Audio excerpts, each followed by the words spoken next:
ఎవ్వరికి చెప్పనని మీరు ఒట్టేస్తే ఒక సీక్రెట్ చెప్తాను. చెప్పండి. నేనే దావుద్ ఇబ్రాహిం.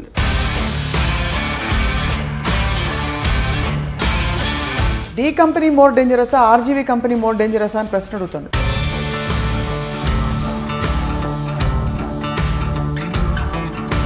మీ దృష్టిలో దావుద్ ఇబ్రాహిం మంచోడా కాదా? దావుద్ ఇబ్రాహిం చాలా మందికి మంచి చేశాడు, చాలా మందికి చెడు చేశాడు. You don't want to make a film on a change maker like Sachin Tendulkar, but you want to make a film, you insist on making a film on a criminal. మనకి సామెత కదా, పట్టుబడినోడే దొంగ అని, పట్టుబడినోడు దొంగ కాదని.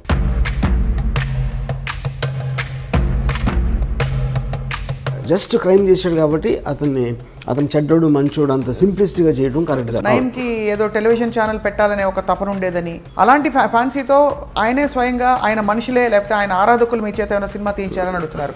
ముంబై పోలీస్ కమిషనర్ శివానందన్ ఉండేవారు. ఆయన అడిగాను, డి కంపెనీలో ఎంతమంది ఉంటారు అనుకుంటున్నాను. నేను ఒక మేబీ 2-3,000.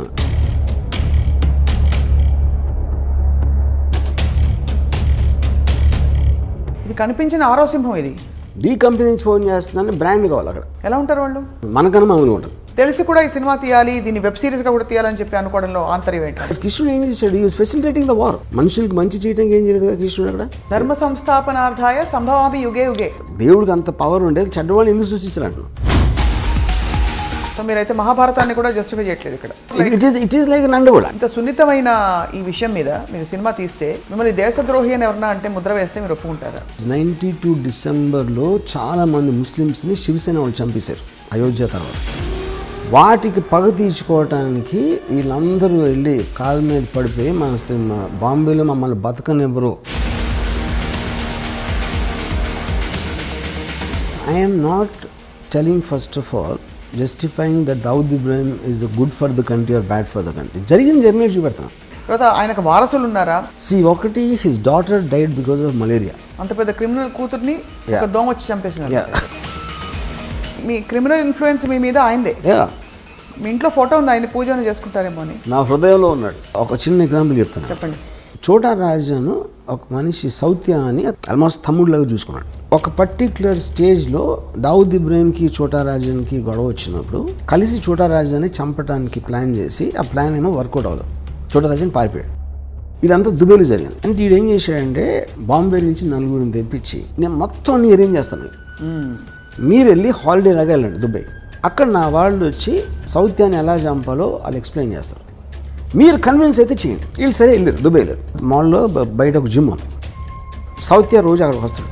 పోర్ట్ దగ్గర కస్టమ్స్ వాళ్ళు అందరినీ ఆల్రెడీ సెట్ చేశాడు రాజన్ భాయ్. వాళ్ళు మిమ్మల్ని బోట్లో ఎక్కిస్తారు. ఆ బోట్ ఆ యాట్ ఇండియాకి వచ్చేస్తుంది. నెక్స్ట్ డే సాయంత్రం వచ్చాడు సౌత్య. కిందకి దిగి టపా షూట్ చేశారు. షూట్ చేసి పరిగెత్తారు. లెఫ్ట్ టర్న్ తిరిగారు, రైట్ టర్న్ తిరిగితే వ్యాన్ లేదు అక్కడ.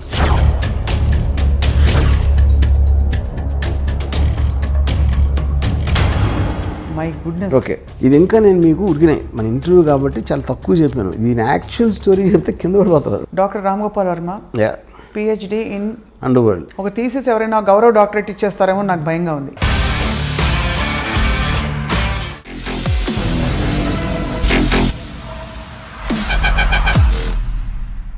Welcome to this special interview on I dream. దర్శకులు ఫిల్మ్ మేకర్ రామ్ గోపాల్ వర్మ గారితో మనం చాలా విషయాలపై సుదీర్ఘంగా ఇంతవరకు చర్చించాం. కానీ ఇవాళ మాట్లాడబోతున్న టాపిక్ అత్యంత సున్నితమైనది, క్లిష్టమైనది. దావుద్ ఇబ్రాహిం. ఈ పేరు బహుశా ఫోన్లో స్నేహితులతోనో తెలిసిన వాళ్ళతోనో మాట్లాడడానికి కూడా మనం జంకుతూ ఉంటాం, భయపడుతూ ఉంటాం. ఈ పేరు వినగానే ఎవరు ఎక్కడ ఎలాంటి నిఘా వర్గాలు మనని ట్యాప్ చేస్తున్నారో అనే ఒక భయం కలుగుతుంది. అలాంటిది the world's most dangerous criminal Dawood ఇబ్రాహింపై ఏకంగా సినిమా తీసి పడేశారు దర్శకులు రామ్ గోపాల్ వర్మ. ఇప్పుడు ప్రస్తుతం డి కంపెనీ పేరుతో విడుదలవబోతున్న ఈ సినిమాపై మాట్లాడబోతున్నాం. అండర్ వరల్డ్ అంటే అసలు ఏమిటి తెలుసుకునే ప్రయత్నమే ఇవాల్టి ఈ ప్రత్యేక ఇంటర్వ్యూ. వర్మ గారు నమస్కారం. ఎవ్వరికి చెప్పనని మీరు ఒట్టేస్తే ఒక సీక్రెట్ చెప్తాను. చెప్పండి. నేనే దావుద్ ఇబ్రాహిం. ప్లాస్టిక్ సర్జరీ చేసుకుని అలా తిరుగుతున్నా రోడ్ల మీద. మేము చాలా సీరియస్గా గంభీరంగా మొదలు పెడితే మీరు కనీసం భయం సృష్టించడానికి కూడా మీరు అవకాశం ఇవ్వండి.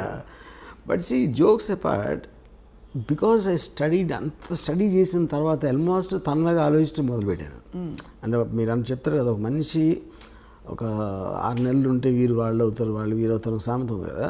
అలాగే నాకు because I constantly trying to understand, అర్థం చేసుకుని తను ఎలా ఆలోచిస్తాడు, ఎందుకు ఆలోచిస్తాడు అంత రీసెర్చ్ చేసి యాక్చువల్గా నేనే ఫీల్ అవుతున్నా అది. మామూలుగా మీరు మంచి చెడు అని ఎప్పుడు విభజించారు మనుషుల్ని, కానీ ఇది సూటిగా అడుగుతున్న ప్రశ్న, మీ దృష్టిలో దావుద్ ఇబ్రహీం మంచోడా కాదా? ఇక్కడ పాయింట్, మంచి అనేది మంచి చేస్తారు, చెడు అనేది చెడు చేస్తారు, అంత సింప్లిస్టిక్ డెఫినేషన్ అది. దావుద్ ఇబ్రహీం చాలామందికి మంచి చేశాడు, చాలామందికి చెడు చేశాడు.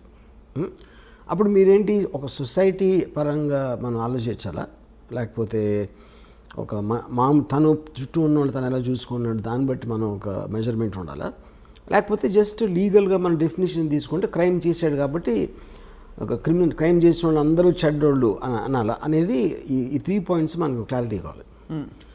సో అఫ్ కోర్స్ ఇల్లీగల్గా అబ్స్కాండింగ్ కేసులో ఉన్నాడు, is a criminal person as per the law is concern. So దాంట్లో అప్పుడు ఈజ్ అ క్రిమినల్. తర్వాత మంచి చెడు అనేది నేను చెప్పేది, ఇప్పుడు తను నమ్మింది తను చేశాడు, దాని మూలం చాలామందికి మంచి జరిగింది. సో మీరు ఒక విషయాన్ని, ఇప్పుడు చెడ్డోడు ఎప్పుడు ఉంటాడు, you are actually justifying. I'm justifying అంటే justifying is not the word, because crime అనేది లీగల్ వర్డ్.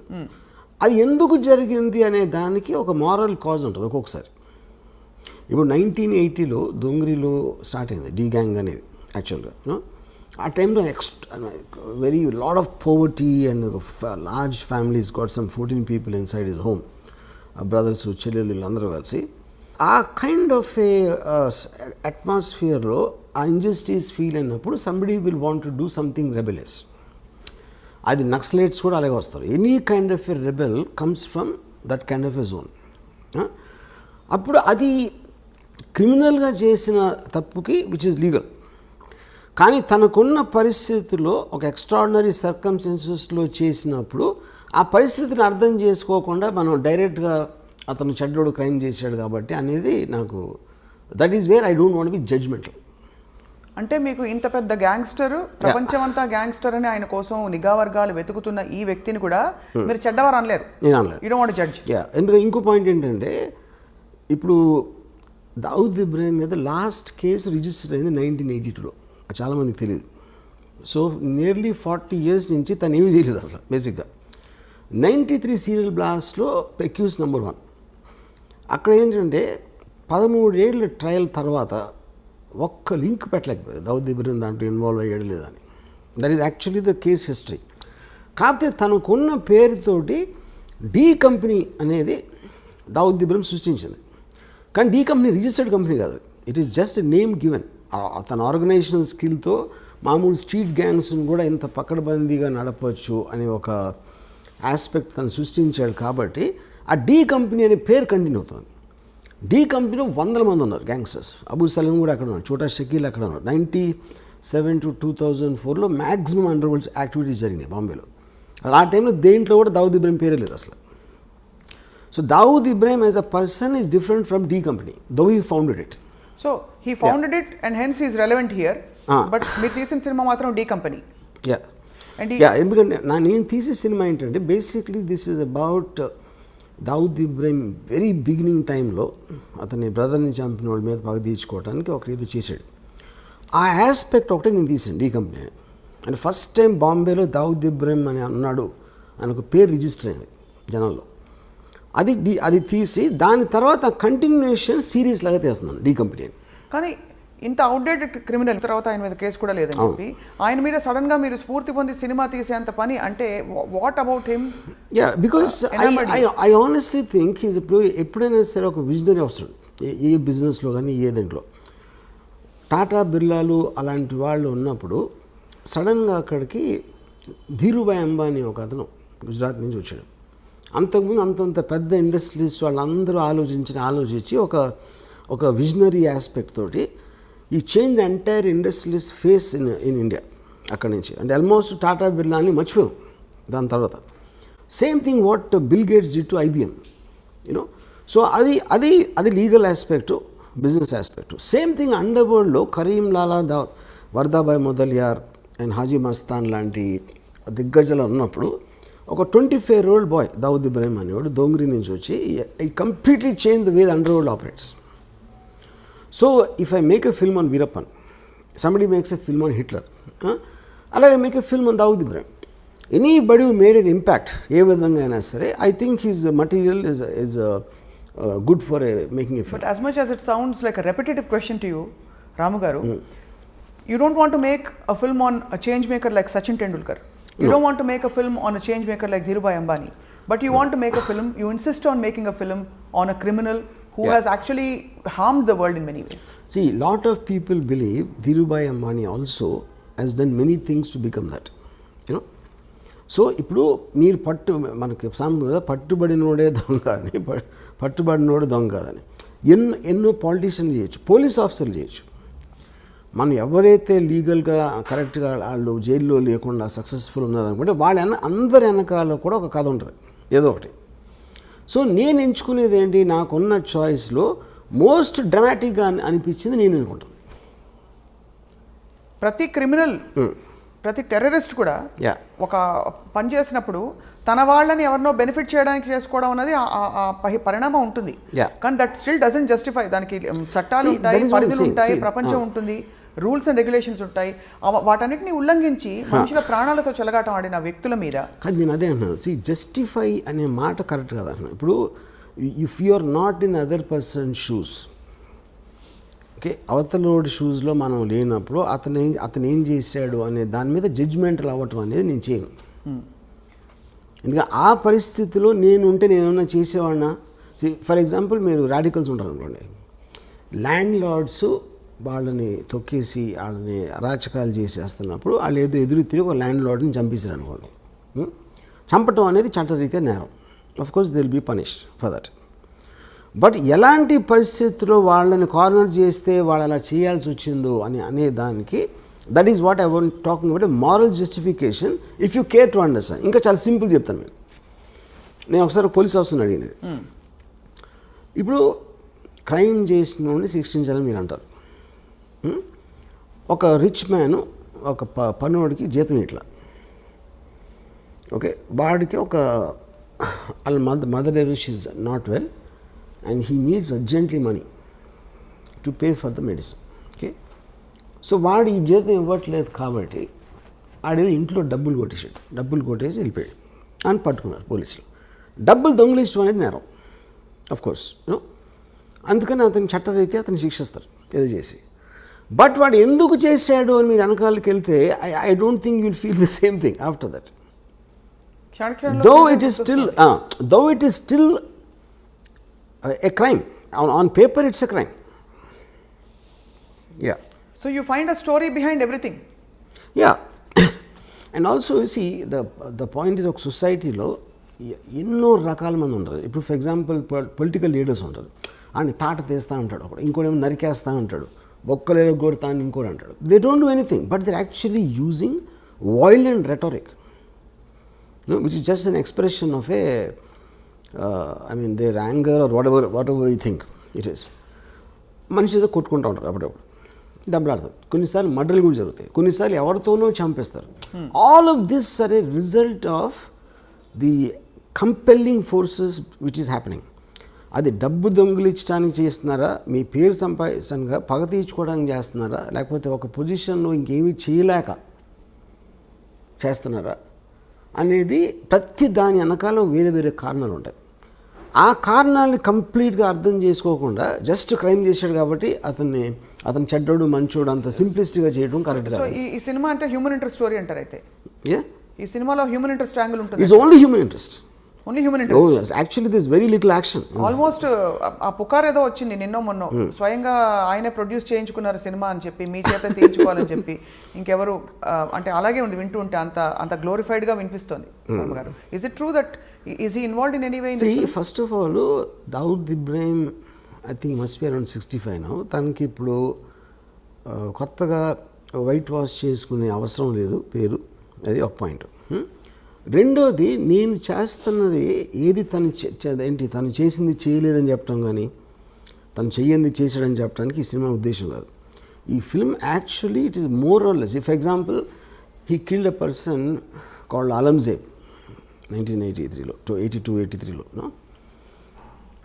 ఆలంజేబ్ అని ఒక అతన్ని మర్డర్ చేశాడు అని వినటానికి ఒకలాగా ఉంటుంది. అసలు ఆలంజేబ్ ఎవడు, వాడేం చేశాడు, ఎందుకు చంపాడు అని మీరు తెలుసుకున్నప్పుడు అది హ్యూమన్ యాంగిల్ అవుతుంది. అప్పుడు ఆ ఇద్దరు వ్యక్తులు ఎవరు, ఎలాంటి వాళ్ళు, వాళ్ళ బ్యాక్గ్రౌండ్ ఏంటి, వీళ్ళకున్న రిలేషన్షిప్ ఏంటి, అసలు వాళ్ళ మధ్యన ఏం జరిగింది, ఇవన్నీ మీరు తెలుసుకోకుండా కేవలం ఒకడు మర్డర్ చేశాడు కాబట్టి ఆడు మంచోడా చెడ్డోడా అనేది I think that is what I'm trying to fight. So ఇదంతా మీరు ఏంటి అందరు థింకింగ్ మార్చాలనుకుంటున్నారా? ప్రధాన వెనకాల ఉంటుంది లేదో ఎంటర్టైన్మెంట్ వాల్యూ అంటారా? I want to tell the story. I just am interested in understanding human emotions. Right. Yeah. And I'm coming back to the same question, Ramu garu. ఇప్పుడు ఒక చిన్న ఎగ్జాంపుల్ చెప్తాను మీకు. మనందరూ ఎన్నది ఏంటంటే, ఒక సెకండ్ వరల్డ్లో నాజీ కాన్సన్ట్రేషన్ క్యాంప్స్లో జరిగిన ఘోరాతి ఘోరమైన థింగ్ అది ఇంతవరకు ప్రపంచంలో ఎప్పుడు జరగలేదు. వాళ్ళు తిండి పెట్టకుండా అస్థి పంజరాల్లాగా వాళ్ళు అయిపోయి వాళ్ళ గోతులు వాళ్ళే తీసుకోవాలి, వాళ్ళు చచ్చిపోవటం. ఎందుకంటే ఎక్కడ గొయ్యి తీసి ఎవరు లేడు కాబట్టి వాళ్ళు రాగానే ఫస్ట్ వాళ్ళతో గొయ్యి తవ్వించి ఇంకా వాళ్ళకి వాళ్ళు చూసుకోలేని పరిస్థితికి వచ్చేసరికి అందరినీ గోతు దగ్గర నిలబెట్టి గన్తో షూట్ చేసి వాళ్ళు గోతులు పడిపోయిన తర్వాత పాతిపెట్టారు. ఇది వింటే అసలు మనకి ఒళ్ళు అసలు ఎలాంటి మనుషులు ఇది చేస్తారు, చేయగలుగుతారు. ఒకటి చేశారు కానీ వాళ్ళు మనలాంటి మనుషులే కదా, మనం ఎప్పుడు చేయగలుగుతాం, చేయలేం.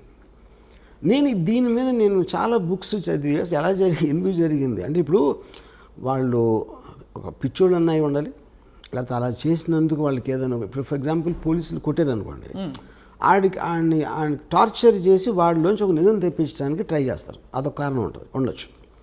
Coming back to the concentration camps, నేను ఫైనల్గా ఏం రియలైజ్ అయ్యానంటే, ఇప్పుడు హిట్లరు టోటల్గా జ్యూస్ అందరినీ జర్మనీలోంచి పంపించారు. అందరినీ కలెక్ట్ చేసుకుని హోల్డింగ్ ఏరియాలో పెట్టి ఒక చోట అక్కడి నుంచి ట్రాన్స్పోర్ట్ చేయాలనేది ఫస్ట్ డెసిషన్. ఓకే, ఈ డెసిషన్ ఎక్కడ పెట్టుకొట్టిందంటే, ఈ పోలాండ్ తోటి వార్ స్టార్ట్ అయింది, అక్కడి నుంచి గ్రేట్ బ్రిటన్ అటాక్ చేసింది. సడన్గా మొత్తం ట్రాన్స్పోర్టేషన్ అంతా కొలాప్స్ అయిపోయి వీళ్ళని ట్రాన్స్పోర్ట్ చేసే పరిస్థితి పోయింది. పోయేసరికి ఆల్రెడీ కలెక్ట్ చేసి అందరూ వచ్చేస్తున్నారు కాబట్టి వాళ్ళకి పెట్టడానికి వార్ జరుగుతుంది. మొత్తం అందరూ సోల్జర్స్ అందరూ వార్లో బిజీగా ఉన్నారు. వీళ్ళని గార్డ్ చేయడానికి మనుషులు లేరు. అప్పుడు ఏం చేశారంటే, చాలా స్ట్రిక్ట్ పనిష్మెంట్ ఇవ్వకపోతే వాళ్ళు భయపడరు. లైన్లో నుంచోండి అంటే నుంచోట్లేదు అనుకోండి, మీరు 3-4 సార్లు చెప్తారు. కానీ ఉన్న 4-5 గార్డులు 100 మందిని చేయాలి అంటే ఎవరన్నా లైన్లో నుంచోపోతే టపాక్కని షూట్ చేసి పడేసారు. ఆ భయంతో చచ్చినట్టు లైన్లో నుంచోవాలనేది పాయింట్. రేషన్స్ లేవు, తిండి లేదు, బయట నుంచి రావట్లేదు. అందుకని ఏం చేశారంటే, ఉన్న దాంట్లో సర్దుకోవాలి కాబట్టి చిన్న బ్రెడ్ మొక్క, ఒక చిన్న సూప్ ఏదో ఇచ్చారు. ఆబ్వియస్లీ అది న్యూట్రియంట్ సరిపోదు కాబట్టి the kept on becoming thinner and thinner. తర్వాత లేబర్ వచ్చి గోతులు తవ్వటానికి వాళ్ళు లేరు కాబట్టి ముందు ట్రైన్ దగ్గరనే వాళ్ళతో ఫస్ట్ గోతి తవ్వి చేసుకుని, ఎందుకంటే తర్వాత వాళ్ళకు కూడా శక్తి ఉండదు తవ్వటానికి. ఇవన్నీ ప్రిపరేషన్ చేసి ఇది చేశారు. సో ఇవన్నీ మీరు అన్నారు అనుకోండి, మీరున్నా నేనున్నా అదే చేసేవాడు. ఏది ఆ పరిస్థితికి తీసుకొచ్చింది ఎవరు? హిట్లర్. ఒక డెసిషన్. హిట్లర్ ఆ డెసిషన్ ఇలా చంపాలని చేసాడా? చేయలే. తను అనుకున్నది ఏదో వర్కౌట్ అవ్వలేదు అక్కడ. So every decision will create situations which not are necessary in your control after some time. You know, అప్పుడు నేను ఈ బుక్ మొత్తం చదివితే నాకు వాళ్ళ మీద కూడా చాలేసింది. ఇది ఎవరైతే ఇదంతా చేశారో యూనో ఆ డెసిషన్స్ తీసుకోవడానికి. అప్పుడు కేట్ విన్స్లెట్ది రీడర్ అనే ఒక టెరిఫిక్ సినిమా వచ్చింది. She worked as a guard in one of these camps మాట. ఫైర్ యాక్సిడెంట్ జరిగితే ఎవరు తప్పించుకోవకుండా ఉండటానికి తను తీల ఏది మన అదే ప్రిజనర్స్ తప్పించుకోకుండా చేయాలని అమ్మాయిది జాబ్ అక్కడ. ఎప్పుడైతే గేట్లు తీయలేదో వాళ్ళు చచ్చిపోయారు. దాని మీద కోర్ట్ ట్రయల్ జరిగినప్పుడు వాట్ వర్ యూ డూయింగ్ అంటే, I was doing my job అంది. నాకు నా గవర్నమెంట్ ఇచ్చిన జాబు ఎట్టి పరిస్థితుల్లోనూ వీళ్ళని తప్పించుకోవడానికి వీల్లేదు. అప్పుడు ఇలాంటి పరిస్థితి వచ్చినప్పుడు ఆ డెసిషన్ సొంతంగా తీసుకోలేరా అనేది పాయింట్ అక్కడ. ఇవన్నీ అంటే వీటికి మీరు ఇస్తున్న జస్టిఫికేషన్ అండర్స్టాండ్, ప్రధాని వెనకాల ఒక కారణం ఉంటుంది, ఒక ఆంతర్యం ఉంటుందని చెప్పి. బట్ దాన్ని దీంతో ఒక విల్లింగ్గా కావాలని వచ్చి ఒక పవర్ కోసం ఎస్టాబ్లిష్ చేసుకున్న ఒక క్రిమినల్, ఒక గ్యాంగ్స్టర్ ఇప్పటికి కూడా ప్రపంచం వెతుకుతుంది ఆయన కోసం. సో అటువంటి సినిమా మీరు తీశారంటే ఖచ్చితంగా 2 కారణాలు ఉండాలి. ఇప్పుడు నయీం గురించి విన్నప్పుడు కూడా నయీంకి ఏదో టెలివిజన్ ఛానల్ పెట్టాలనే ఒక తపన ఉండేదని, ఆయన టీవీలో కనిపించడానికి ఇష్టం అని, అలాంటి ఫ్యాన్సీస్ వాళ్ళకు ఉంటాయని చెప్పి గ్యాంగ్స్టర్స్కి. అలాంటి ఫ్యాన్సీతో ఆయనే స్వయంగా ఆయన మనుషులే లేకపోతే ఆయన ఆరాధకులు మీ చేత ఏమైనా సినిమా తీయించారని అడుగుతున్నారు. మొన్న కూడా ఎక్కడో ఇంటర్నెట్లో వైరల్ అయింది ఈ మాట. Is it right? Is it true? That's not true. See, first of all gangster అనేది ఒక వర్డ్. అది గ్యాంగ్స్టర్ అనే దాని మీనింగ్ ఏంటి? ఒక గ్యాంగ్ని నడిపేవాడు, లేకపోతే గ్యాంగ్లో పనిచేసేవాడు. ఆయన కాదా gang? Gang is organise, of course organise crime అనేది గ్యాంగ్స్టర్ బేసిక్గా.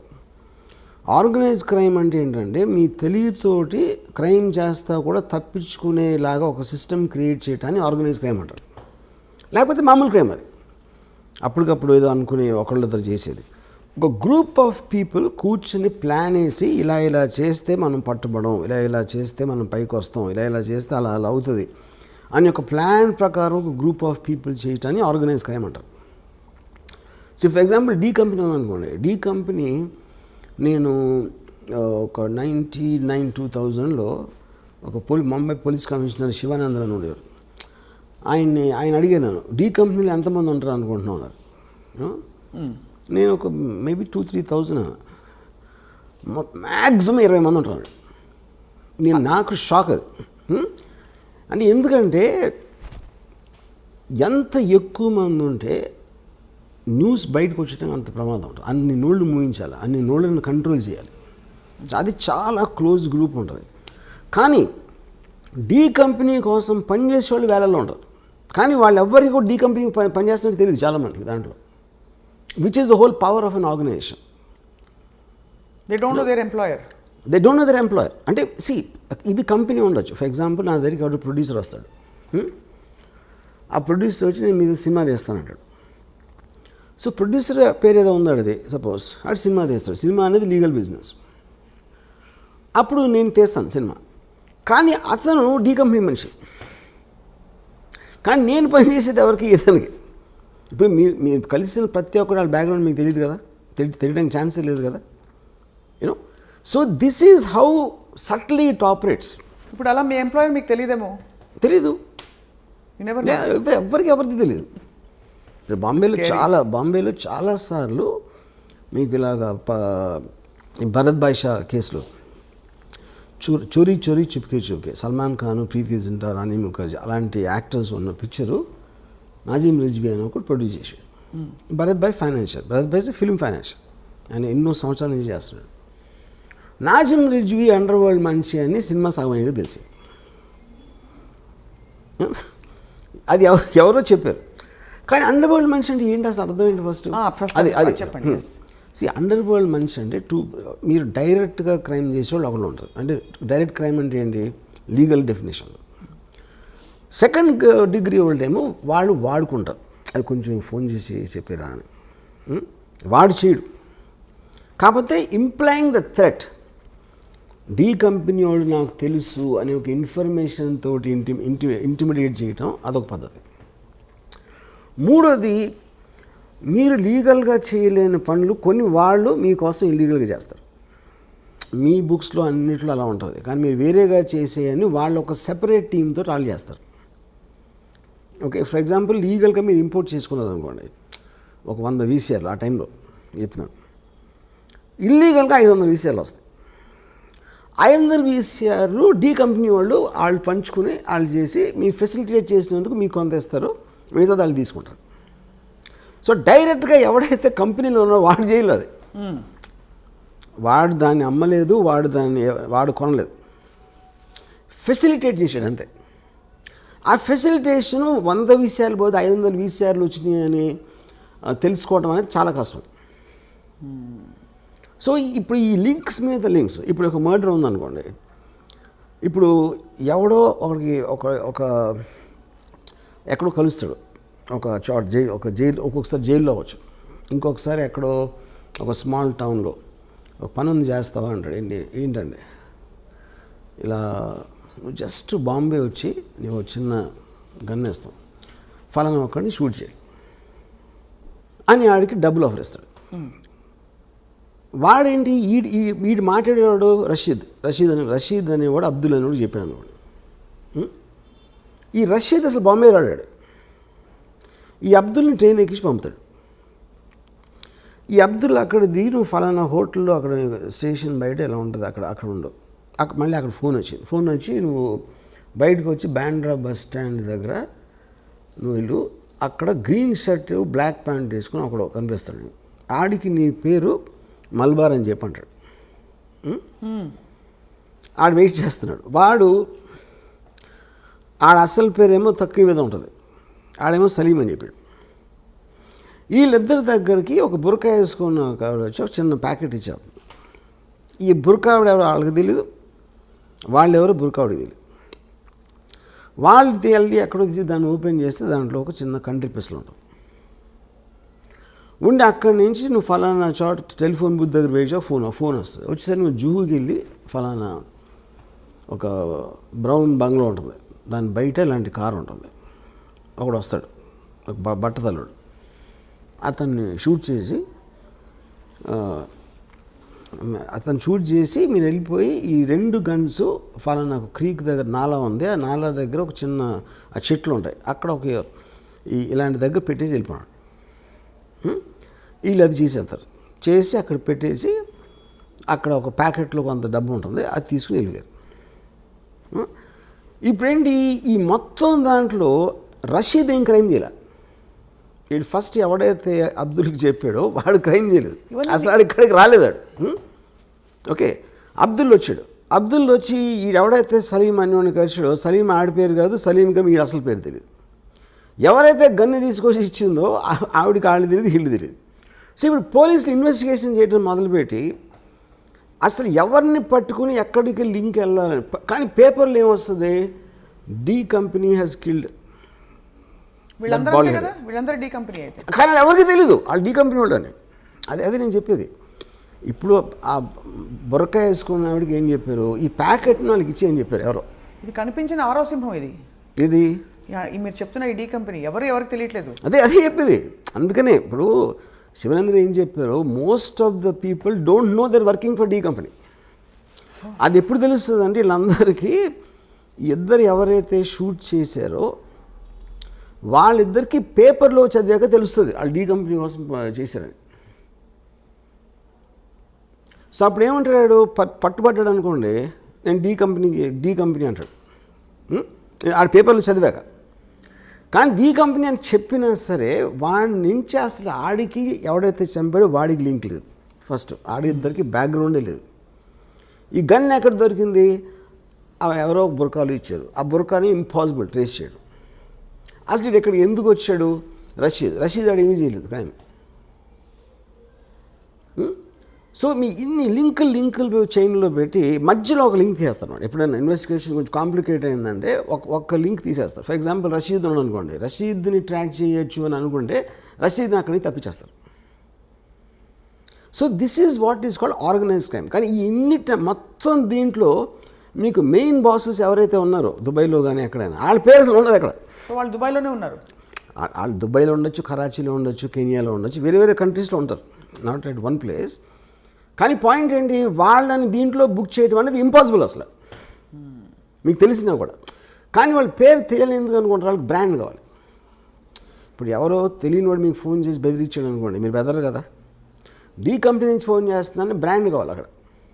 అది ఎవరైనా చెప్పుకోవచ్చు కదా, చెప్తారు కూడా. ఇప్పుడు మన కెమెరా చెప్తారు, ఎవరైనా చెప్తారు కూడా. కానీ వాళ్ళని ఎట్లా నమ్మి భయపడతారు? ఇప్పుడు ఇంకా ఛాన్స్ తీసుకోవాలంతే. ఇప్పుడు నేను అదే 100% చాలాసార్లు ఈ పెద్ద పేర్లు ఉన్న ఈ పరిటాల రవి కానీ ఫర్ ఎగ్జాంపుల్ ఫ్యాక్షన్ లీడర్స్ వాళ్ళ పేర్ల మీద వేరే వాళ్ళు చాలామంది చేస్తారు అది. సో ఇదంతా ఎక్కడ సేకరించారు వర్మ గారు మీరు ఈ ఇన్ఫర్మేషన్? మీరు డి కంపెనీ మనుషులతో మాట్లాడారా? I spoke to somebody. నాకు ఒక అప్పా చాచా అని ఒక 79 మనిషిని కలిసాను ఒక 2 years back. He is actually member of the D gang. దొంగరీలో ఫస్ట్ స్టార్ట్ అయినప్పుడు he saw Dawood Ibrahim from when he was 18 years old. He met him? Yeah, he was with him. అంటే అదే ఏరియాలో ఉంటారు అందరూ కలిసి అదే ఆడుకునే వయసు నుంచి he knows Dawood Ibrahim. So he was a part of the D gang. On the beginning ఇయర్స్లో. అంటే ఆల్మోస్ట్ దావుద్ ఇబ్రాహిం ఇక్కడ నుంచి 85లో వెళ్ళిపోయాడు బాంబే నుంచి. అప్పటి వరకు he was very close to the inner circle you know. So అలాగా కొంతమంది రిటైర్డ్ పోలీస్ ఆఫీసర్స్, కొంతమంది జైలు నుంచి బయటకు వచ్చిన వాళ్ళు, కొంతమంది ఆ టైంలో చాలా హెవీగా ఇన్వాల్వ్ అయ్యి మళ్ళీ మధ్యలో వచ్చేసి లీగల్ బిజినెస్లోకి వచ్చేసారు కొంతమంది. సో ఇలా ఒక 10-12 పీపుల్ నుంచి నేను సేకరించాను. అండ్ మీరు ఇందాక చెప్పిన స్పెసిఫిక్ ఇది చాలా సున్నితమైన question. I don't even know if I should be asking this question. ఈ డీ కంపెనీలో వర్క్ చేస్తున్న వాళ్ళు అన్ని ధర్మాలకి సంబంధించిన వాళ్ళు ఉంటారు, అన్ని మతాలకు సంబంధించిన ఉంటారు. ఉంటారు. It's not Muslims, all people. Christians ఉంటారు, హిందూస్ ఉంటారు. Like for example Dawood Ibrahim closest person is Hindu, చోటా రాజన్. అండ్ మీరెప్పుడు దావుద్ ఇబ్రాహిం తాలూకు మనుషుల్ని దగ్గరగా కలవలేదు ఎక్సెప్ట్ అప్పా చాచా? వీళ్ళందరినీ కలిసాను, చాలామంది కలిసాను. వీళ్ళందరూ కలిసారు. ఎలా ఉంటారు వాళ్ళు? మనకన్నా మామూలుగా ఉంటారు. మనకన్నా మన మీద ఎక్కువ అనుమానం వస్తుంది. అంటే very very normal looking people అసలు. సో ఈ సినిమా షూటింగ్కి సంబంధించి వర్మ గారు, షూటింగ్ మొత్తం ఇది డీ కంపెనీ ముంబై చుట్టూ తిరగవలసిన కథ. మీరు ఎక్కడో ముంబై కాకుండా ఇతర ప్లేసెస్లో షూట్ చేశారు. ఎందుకంటే 80s ముంబై అనేది ముంబైలో ఉండడానికి ఛాన్సే లేదు. ఎందుకంటే Mumbai it's very very expensive place. ఉన్న రియల్ ఎస్టేట్ అంతా మార్చేస్తారు బిల్డింగ్లు కట్టేసి. సో 1980లో ఉన్న అట్మాస్ఫియర్ బాంబేలో దొరకడం ఇంపాసిబుల్. సో కొన్ని నేను గోవాలో చేశాను అలాంటిది రీప్లేస్ చేయడానికి, కొన్ని షాట్ ఇన్ హైదరాబాద్. ఈ సినిమా తీయడం వల్ల మీకు అనేక చోట్ల నుంచి ఒక విధమైన రిస్క్ కాదు, ఒక విధమైన అన్కంఫర్టబుల్ సిచ్యువేషన్. ఒకటి, చాలామంది సివిలియన్ రైట్స్ కోసం పోరాడుతున్న వాళ్ళు, దేశభక్తున్న వాళ్ళు ఎవరైనా సరే, ఇప్పుడు ఒక గ్యాంగ్స్టర్ మీద మీరు సినిమా తీసి ఏం ప్రూవ్ చేద్దాం అనుకుంటున్నారు, ఇతను తప్ప ఎవరు దొరకలేదా అని ప్రశ్నించే వాళ్ళు ఉంటారు. సరే, అది క్రిటిసిజం. రెండోది, మీరు ఒక ఇలాంటి ఒక క్రిమినల్, మన దేశానికే ముప్పు తెచ్చిపెట్టిన ఒక క్రిమినల్ని ఈ విధంగా మీరు సినిమా తీసే అంతగా గ్లోరిఫై చేస్తారా అని చెప్పి మీకు అఫీషియల్గా కేంద్రం నుంచి అనేక చోట్ల నుంచి ఉన్న సర్కార్ వల్ల మీకు అనేక విధాల డిసప్రూవల్ వస్తుంది. తెలిసి కూడా ఈ సినిమా తీయాలి, దీన్ని వెబ్ సిరీస్గా కూడా తీయాలని చెప్పి అనుకోవడంలో ఆంతర్యం ఏంటంటే, ఇప్పుడు పాయింట్ ఏంటంటే క్రైమ్ అనేది it's a fascinating thing for everybody. ఎందుకంటే మీరు పొద్దున్న టీవీలో న్యూస్ చూసినా సరే, పేపర్ చదివినా సరే, మ్యాక్సిమం 80% క్రైమ్ న్యూస్ కవర్ చేస్తారు. ఇవాళ మొత్తం వెబ్ సిరీస్లో the most famous is Narcos, which is do with gangsters and underworld. Okay, so ఇన్హెరెంట్గా మనకున్న బోరింగ్ లైఫ్స్ నుంచి we are always attracted to study and understand or relish such people. So the attraction towards violent people, including Mahabharatam. See, Mahabharatam also, they're not gods, no, they're power politics and they use lot of violence and God, but Krishna ఏం చేశాడు? He was facilitating the war. అది మనుషులకి మంచి చేయడానికి ఏం చేయలేదు కదా కృష్ణుడు అక్కడ. మహాభారతం కాన్సెప్ట్ అని చెప్పి ధర్మ సంస్థాపనార్థాయ సంభవామి యుగే యుగే. అదే బట్ ధర్మ సంస్థాపన రావడానికి ఫస్ట్ ఆఫ్ ఆల్ దేవుడే సృష్టించినప్పుడు కౌరవులు ఎందుకు సృష్టించడం అసలు? ముందు నుంచే పాండవులను పెట్టచ్చు కదా. పాండవుల్ని కౌరవుల్ని క్రియేట్ చేసి అంతమందిని చంపి వార్లు క్రియేట్ చేసి అంతమందిని దుఃఖంలో పెట్టేసి దాని తర్వాత ధర్మ సంస్థాపన ఏంటి? ఇంకా ముందే పెట్టచ్చు కదా. ముందే అసలు చెడ్డవాళ్ళు లేకుండా అదే కదా దేవుడికి అంత పవర్ ఉండేది, చెడ్డవాళ్ళు ఎందుకు సృష్టించాలంటున్నాను అంటే ఇలా జరిగితే ఇలా ఉంటాయి పర్యవసానాలని మనిషికి చెప్పడానికి ఈ యుగంలో చెప్పాల్సిన అవసరం ఉంది. ముందు నుంచి మంచి పేరు అయిపోయింది కదా పని. సో మీరైతే మహాభారతాన్ని కూడా జస్టిఫై చేయట్లేదు ఇక్కడ. Mahabharatam is just about power politics. Ramayanam can have a moral thing. తమ్ముడు అన్నని గౌరవించాలి, భార్యని ఇలా చూసుకోవాలి, పరిస్థితిని చూడకూడదు, ఇలాంటి కొన్ని మారల్ ఆస్పెక్ట్స్ అనేది రామాయణంలో ఉన్నాయి. I don't think Mahabharatam is anything to that. Mahabharatam అయితే so what are you trying to say? Mahabharatam కూడా ఒక విధమైన Mahabharatam is about power politics. So you see more like it is like an underworld. అంటే అండర్వరల్డ్ అంటే ఏంటి మీకు చెప్పేది? ఇప్పుడు ఆ టైంలో ఫ్యూడల్ వ్యవస్థలో రాజులు ఉన్నప్పుడు డిక్టేటర్షిప్స్, ఎవరికి బలం ఉంటే వాడే గెలుస్తాడు. సేమ్ థింగ్ క్రైమ్ ఆర్గనైజేషన్లో కూడా బలం plays a big role in that. It's about violent physical power. మీరు సివిలైజ్ సొసైటీ వచ్చినప్పుడు లాస్ ఉంటాయి, రూల్స్ ఉంటాయి, వాటి బట్టి నడుస్తాం. కాబట్టి ఏ ఒక్క వ్యక్తికి అంత పవర్ ఉండకూడదు అనే దాంట్లో ఒక ప్యారలల్ సిస్టమ్స్ వస్తాయి. అప్పుడు under world main thing. Mahabharatam టైంలో ఫ్యూడల్ టైం, మహాభారతం అని ఒకటే అంటలేదు, రాజుల టైంలో బలం ఉన్నోడిదే రాజ్యం అన్నదానికి ఒక క్రిమినల్ ఆర్గనైజేషన్కి ఏమి డిఫరెన్స్ లేదు. సో మొత్తం మీద వర్మ గారు ఈ సినిమా కాస్టింగ్లో కానీ కీలకమైన పాత్రధారుల్లో మీరు ఏమన్నా ప్రత్యేకమైన బాడీ లాంగ్వేజ్ ఇవన్నీ స్టడీ చేయడానికి మీ రీసెర్చ్ కానీ ఎక్కడి నుంచి దొరికింది? బికాస్ దావుద్ ఇబ్రాహీంకి సంబంధించి ఒకటో రెండో ఫోటోలు తప్ప ప్రపంచం ఆయన చూడలేదు సరే. అండ్ ఇంకొక సూట్ సరే ఇది అయ్యాక రెండో సూటి ప్రశ్న. సో మీరు ఎక్కడి నుంచి చేశారు ఈ రీసెర్చ్ అంతా కూడా to make people believe that this is perhaps what Dawood Ibrahim look like? See anybody ఒక మనిషి ఫర్ ఎగ్జాంపుల్ నేను when I did on Veerappan you know నేను సినిమా తీసే టైంకి వీరప్పన్ పోయి ఆల్రెడీ 10 ఏళ్ళు అయిపోయాయి ఆర్ మోర్. సో ఏది మీరు చేసినా you in the research most authentic sources మీకు సాధ్యమైనంత వరకు. ఇప్పుడు నిజం అనేది బిలీవబుల్గా ఉండాలి. నిజం అనేది ఎవరికి తెలియదు ఎప్పటికీ, ఎందుకంటే మీరు ఆ టైంలో మీరు లేరు, అది చేసినప్పుడు మీరు లేరు. అలాంటప్పుడు మీరు రిపోర్ట్ చేసిన, ఒక కథ రాసిన, ఒక కాలం రాసిన, సినిమా తీసిన, the way your piecing it together it should sound truthful you know. So ఇప్పుడు నేను సపోజ్ 5 అడిగినాను అనుకోండి దావుద్ ఇబ్రాహీం గురించి, 5 వర్షన్స్ చెప్తున్నారు అతను ఎలాంటి అతను. ఒక 3 చెప్పండి మాకు.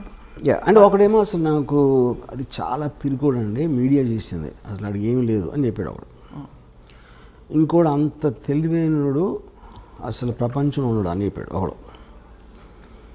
ఇంకోడేమో అసలు తన చేతికి మట్టకుండా చేస్తాడు, అసలు చాలా పెద్ద మ్యానిపులేటర్ అని చెప్పాడు. ఇంకోడెవడో అసలు అంత దావుద్ ఇబ్రాహీం పేరు మీద చేశారని వేరే వాళ్ళు, అతను ఏదో అమాయకుడు అని చెప్పాడు. ఇంకోడేమో అసలు అంతకన్నా డేంజరస్ మనిషి అసలు ప్రపంచంలో అని చెప్పాడు. సో ఈ 5 వేరే పాయింట్స్. నా పాయింట్ ఏంటంటే అతను ఈ 5 కాకపోవచ్చు, 5 కూడా అవ్వచ్చు.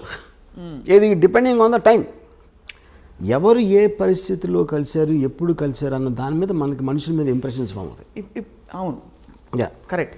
మీరు క్యారెక్టరైజేషన్ ఇస్తున్నప్పుడు ఎవరేం చెప్పినా కూడా దావుద్ ఇబ్రాహీం గొంతు సన్నగా ఉందనుకోండి, క్యా బేటా కైసా హై అని ఉందనుకోండి, ఒక పెద్ద గ్యాంగ్స్టర్ని మీరు అలా చూపించలేరు, గంభీరంగా చూపించాలి. ఒకలాంటి ఒక లుక్, ఒక విధమైన ఏం చెప్పాలి, ఒక హీరోయిక్కి కల్పించక తప్పదు. ఎందుకంటే మనకు తెలిసిన దావుద్ ఇబ్రాహీం ఆయన చాలా గ్లామరస్, పార్టీ లవింగ్ పర్సన్ అని రకరకాల విషయాలు తెలుస్తుంటాయి. సో ఇవన్నీ ఎలా మీరు సమకూర్చారని అది సిద్ధం చేయి. అప్పుడు మీరు మాట్లాడుతున్నప్పుడు ఎవరితో అయితే మీరు మాట్లాడుతున్నారో వాళ్ళు చెప్పే డీటెయిల్స్ కొన్ని ఉంటాయి. ఆ డీటెయిల్స్ ఎవరు మామూలు వాళ్ళు ఎవరు చెప్పలేరు డైరెక్ట్గా. ఉదాహరణకి నేను ఈ అప్పా చాచాని, ఈ సాబిర్ని చంపేసినప్పుడు ఫాదర్ ఎట్లా రియాక్ట్ అయ్యాను. ఫాదర్ హెడ్ కానిస్టేబుల్, చుప్చాప్ కోనే బయటికి ఆయన జస్ట్ రూమ్లో మూల కూర్చుని ఉండిపోయాలి. ఎందుకంటే దొంగ ఏరియాలో జరుగుతూనే ఉంటాయి దాన్ని. ఇప్పుడు రూమ్లో మూల కూర్చుంటాం అనే డీటెయిల్ నాకు చాలా ఇంట్రెస్టింగ్ అనిపించింది. సెంటర్లో రూమ్ మధ్యలో కూర్చుంటానికి, మూల కూర్చోటానికి ఏదో ఒక తేడా ఉంది అక్కడ యూనో. అంటే ఆల్మోస్ట్ ఎవరి దారిలోకి రాకుండా ఆయన ఒక్కరే కూర్చుని. ఓకే, సో ఆ పాయింట్ ఏంటంటే అప్పుడు చెప్పే విధానంలో ఇలాంటి డీటెయిల్స్ తోటి మనకి ఒక ఇది వస్తుంది యూనో. ఇప్పుడు వీరప్పన్ గురించి నాకు ఒక పోలీస్ ఆఫీసరు ముద్దుమలై ఫారెస్ట్లో ఎప్పుడు కలిసినప్పుడు చెప్పాడు, సరే వీరప్పను పులి మీద తిరుగుతూ ఉంటాడు అని చెప్పాడు. ఆ మాట చెప్పగానే మనకు ఫస్ట్ పోతుంది. ఎవరు అతను అక్కడ లోకల్ మనిషి, పోలీస్ ఇన్స్పెక్టరు, అయినా కూడా వీరప్పన్ పులి మీద తిరుగుతాడంటే అది ఒకవేళ నిజంగా తిరిగినా మనం నమ్మం. సో నిజం అనేది నమ్మబుల్గా ఉండాలి, అంతేగాని అది నిజమని కాదు బేసిక్గా. దాని తర్వాత మీరు డాట్స్ కనెక్ట్ చేస్తారు. డాట్స్ కనెక్ట్ చేయటువంటి మీనింగ్ ఏంటంటే అంతకుముందు ఎప్పుడూ చెయ్యని వాడు సడన్గా ఇది ఎలా చేశాడు, దీనికి దానికి మధ్య ఏం జరిగింది అని ఒక వర్షన్ ఉండొచ్చు, ఏం జరిగి ఉంటుందని మీ ఇమాజినేషన్ ఉంటుంది. ఆ ఇమాజినేషన్ మీరు అవతల వాళ్ళకి చెప్పినప్పుడు అవునేమో అని ఆడు అంటాడు ఒకసారి. ఎందుకంటే ఇప్పుడు నేను ఉన్నాను అనుకోండి, కొంతమంది అని జీనియస్ అంటారు, కొంతమంది ఏమో పెచ్చోడు అంటారు, కొంతమంది అసలు ఏంటి ఏం ఆడుతాడు, ఆడి వాగుతాడు ఏదో అంటారు. But the point is like ఇందాక నేను చెప్పినట్టు మనలో ప్రతి ఒక్కరికి అలా వేరే వేరే వర్షన్స్ ఉంటాయి. Right. So finally we will decide to believe one version and that will be your film is that will be the truth. Yeah. But ఇతర విషయాలు దావుద్ ఇబ్రాహీం వ్యక్తిగత జీవితం గురించి మీరు వీరప్పన్కి ప్రేమ కథ పెట్టారు. ఇప్పుడు ఈ సినిమాలో కూడా అలాంటి ప్రేమాయణాలు with his family. Because Dawood is a very women man. and he had affairs with a lot of women, and yeah. ఈ అఫైర్స్ ఎక్కడో మధ్యలో రకరకాల పుకార్లు వచ్చేవి. బాలీవుడ్లో కూడా ఆయనకి చాలా రిలేషన్షిప్స్ అఫైర్స్ ఉన్నాయి పుకార్లేం కదా ఉన్నాయి. He actually was living with Mandakini, married Mandakini, for nearly for 10 years. Yeah. What was the last time we heard of Dawood Ibrahim in అంటే ఆయన జాడలు కానీ? We are hearing it now, right now, yes, because of the Sachin Wajee connection. Yes, yeah. yes. So మరి ఈ టైంలో ఇంత సున్నితమైన ఈ విషయం మీద మీరు సినిమా తీస్తే మిమ్మల్ని దేశద్రోహి అని ఎవరన్నా అంటే ముద్ర వేస్తే మీరు ఒప్పుకుంటారా? అదే ఇప్పుడు ఫస్ట్ ఆఫ్ ఆల్ దేశంలో దావూద్ ఇబ్రాహిం ఏం చేశాడు అని ఎవరికి తెలియదు. ఫస్ట్ మనకు ఒక ఫ్యాషన్ అయిపోయింది మాట్లాడితే దావూద్ ఇబ్రాహిం అని చెప్పడం. మీరు చెప్తే నమ్మరు, Dawood Ibrahim most wanted criminal in India for last 30-40 years. Okay, actual ఉన్న కేసులు రెండే. What are the two cases? ఒకటేమో సమద్ ఖాన్ అని ఒక మర్డర్ జరిగింది.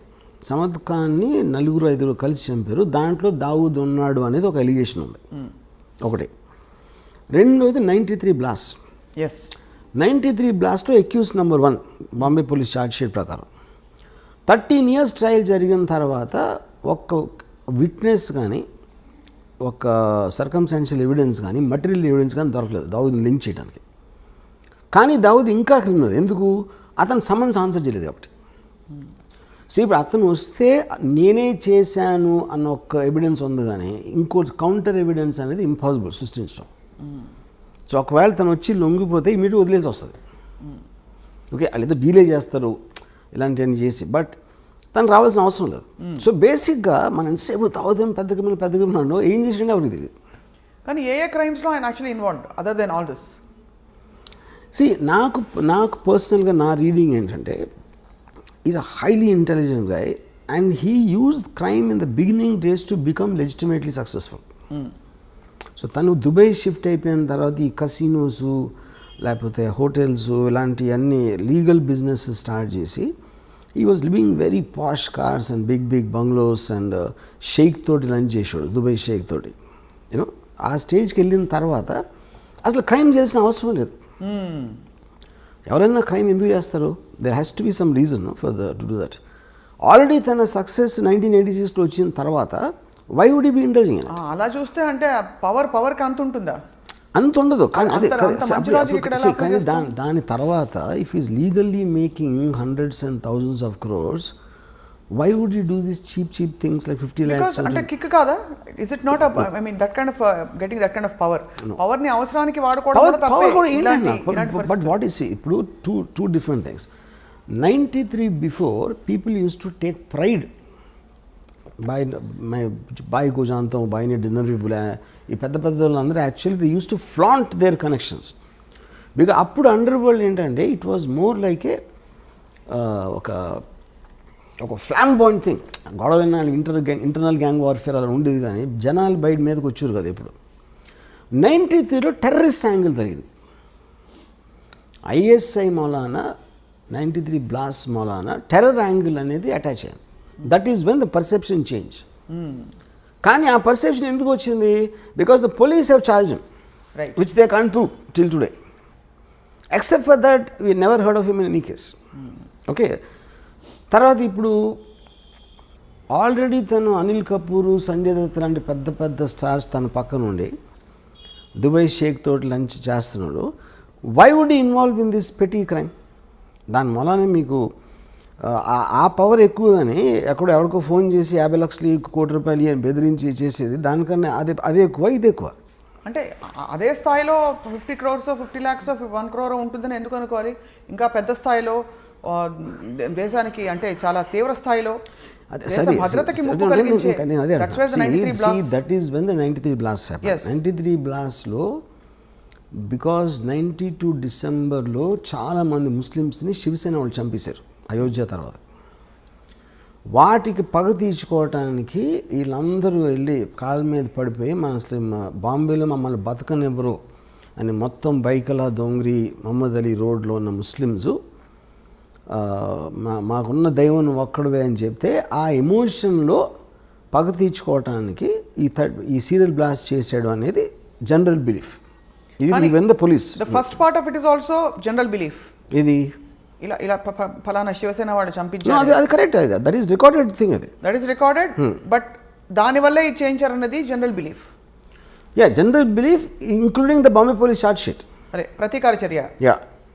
To take revenge on the killing of the Muslims in December is why he did the blast అనేది official charge sheet అది. So which means Yeah. ఆయన స్కేల్ ఆఫ్ క్రైమ్ ఒక వ్యక్తిగత cause నుంచి ఒక సమూహానికి సంబంధించిన కాజ్గా పెరిగింది. అండ్ ఈ విషయంలో ఆల్సో కొంచెం దేశ పౌరులు, దేశ భద్రత, ఒక మతపరమైన చర్యగా కూడా మారింది. So he scale of operation has grown. So what is the guarantee that... But see, two things. What Dawood did is different. What the police are saying is different. What I believe is different. This kind of a person, I believe, will not do it to jeopardize his entire operations. ఎందుకంటే దాని మూలాన maximum నష్టం ఎవరికి వచ్చింది? దావుద్ ఇబ్రహీంకి వచ్చింది serial blast వల్ల. So you because don't completely cut off from the country. అందులో ఆయనకు వచ్చేదేం లేదు కానీ ఆయన కాబట్టి ఆయన చేయడంటారు. Because it's too smart and too selfish to indulge in this public charity. Even if it's triggered religiously. Whatever, because he's not a religious guy, first of all. He never went to a mosque. He never went to a mosque.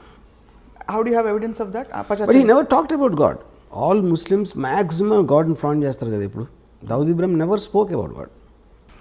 So ఈ కాంటెక్స్లో వర్మ గారు, your mentioning Anil Kapoor, Sanjay Dutt వీళ్ళందరూ కూడా ఆయన సన్నిహితంగా ఉండేవారు. ఆ సాన్నిహిత్యం అసలు ఎలా ఏర్పడుతుంది అంటే ఒక గ్యాంగ్స్టర్ అని తెలిసే వెళ్తారా బాలీవుడ్ నటులు అంటే? ఎందుకంటే ఆ టైంలో అండర్ వరల్డ్ అనే వర్డ్ మన ఇప్పుడు యూజ్ చేసిన కాంటెక్స్ట్ ఉండేది కదా అసలు. వాళ్ళందరూ పవర్ఫుల్ పీపుల్ అక్కడ.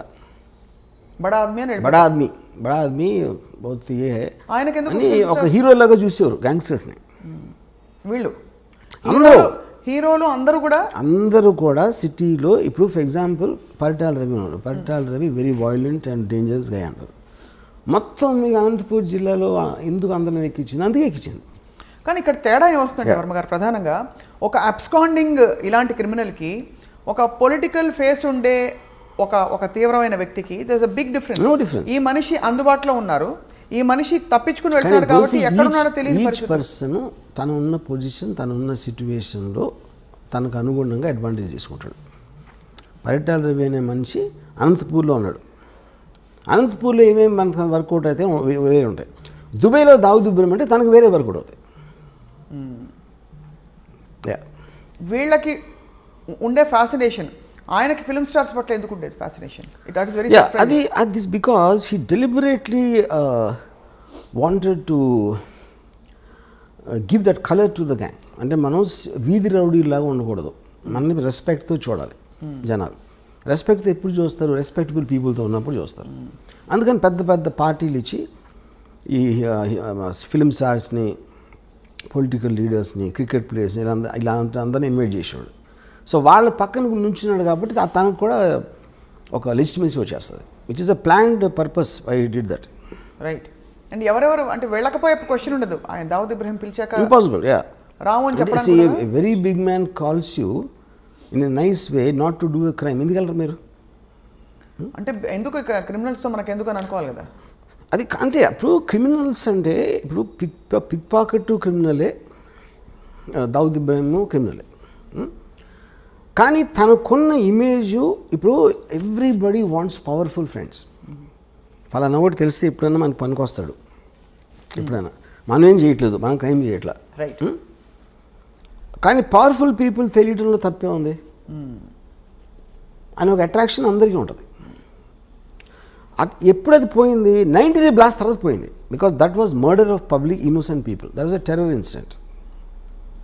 That is when everybody cut of their links with Dawood Ibrahim, which is the reason తను చాలా ఎఫెక్టెడ్ దానికి. అందుకే అలా ఎఫెక్ట్ అతను ముందే తెలుసు కాబట్టి అతను చేసి ఉన్నాడని నా బిలీఫ్.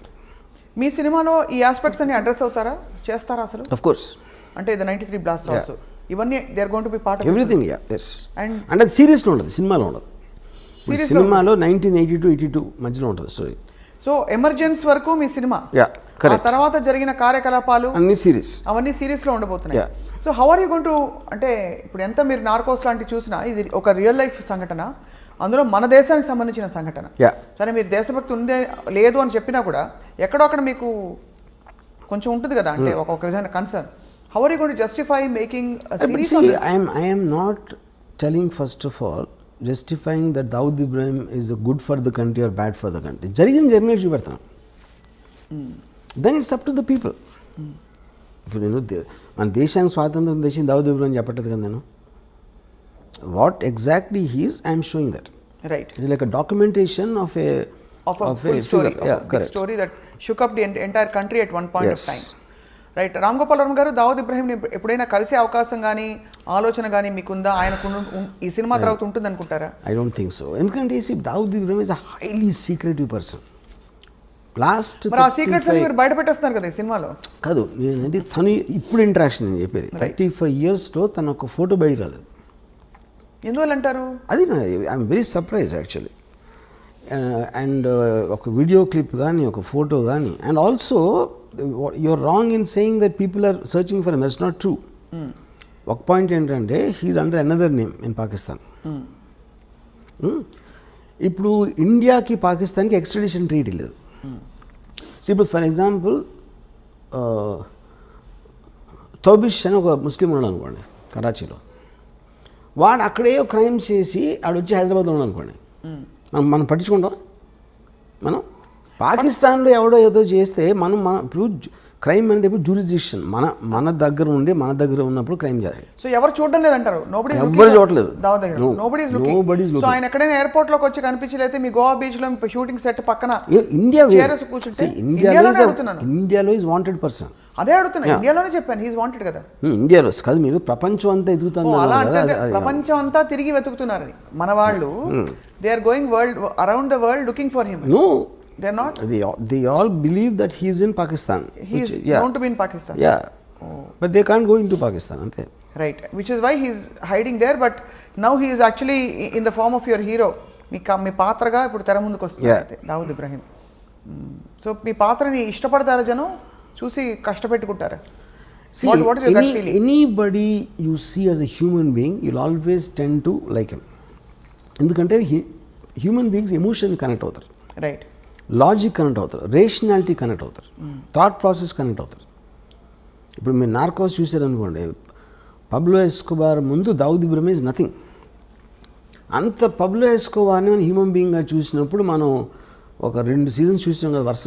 ఎందుకంటే పబ్లో ఎస్కోబార్ మన లైఫ్ని డైరెక్ట్గా ఇంపాక్ట్ చేసినట్టు మనకు తెలియదు. బట్ వెంచువల్లీ మన లైఫ్ అంటే కంట్రీ కాదు కదా, eventually life. Number of people Pablo Escobar ఒక్కడిని చంపడానికి మొత్తం ప్లేన్ కూల్చాడు పబ్లో ఎస్కోబార్. అలాంటి మనిషి కూడా మీ దగ్గర నుంచి అతను రూమ్లో ఉన్నప్పుడు, అంటే సినిమా అనేది almost you are with him at that time. 100% you'll get emotional with anybody like that. మీరు ఇచ్చిన అనేక ఇంటర్వ్యూస్లో వర్మ గారు మీరే చెప్పారు, మనిషి ఎప్పుడు నెక్స్ట్ ఏమిటి అని వెళ్తూ ఉండే ప్రయాణం మనిషిది. ఇప్పుడు ఒక అత్యంత పవర్ఫుల్ అండ్ అత్యంత ఒక డబ్బులుండే పరిస్థితికి వచ్చేసిన ఒక క్రిమినల్ గ్యాంగ్స్టర్ మైండ్లో ఇప్పుడు ప్రపంచం పట్ల, దేశం పట్ల, లేదు మనుషుల పట్ల ఏం ఎమోషన్స్ ఉండుంటాయి? తర్వాత ఆయనకు వారసులు ఉన్నారా? ఇలాంటి డీటెయిల్స్ అన్ని కూడా మనకి బయటపడతాయి. ఒకటి his daughter died because of malaria. అంత పెద్ద క్రిమినల్ కూతుర్ని ఒక దోమ వచ్చి చంపేసింది. ఓకే. ఇంకొక డాటరు మియాందాద్ అనే మన క్రికెట్ ప్లేయర్ గాట్ మ్యారీడ్. ఒక సన్ ఏమో మౌలానా అయిపోయాడు. Is almost like equal Pujari లాగా. Pujari. But I think Dawood is a guy, I doubt he will have any familiar. నేను విన్నది ఏంటంటే ఇప్పుడు present life style, he sleeps the whole day and is awake the whole night partying అంట. Partying? Yeah, that's only thing it does I believe. He is not with Mandakini anymore. Mandakini ఎప్పుడూ తెలిసి. Mandakini, I think more than 20 years. Did they have kids together?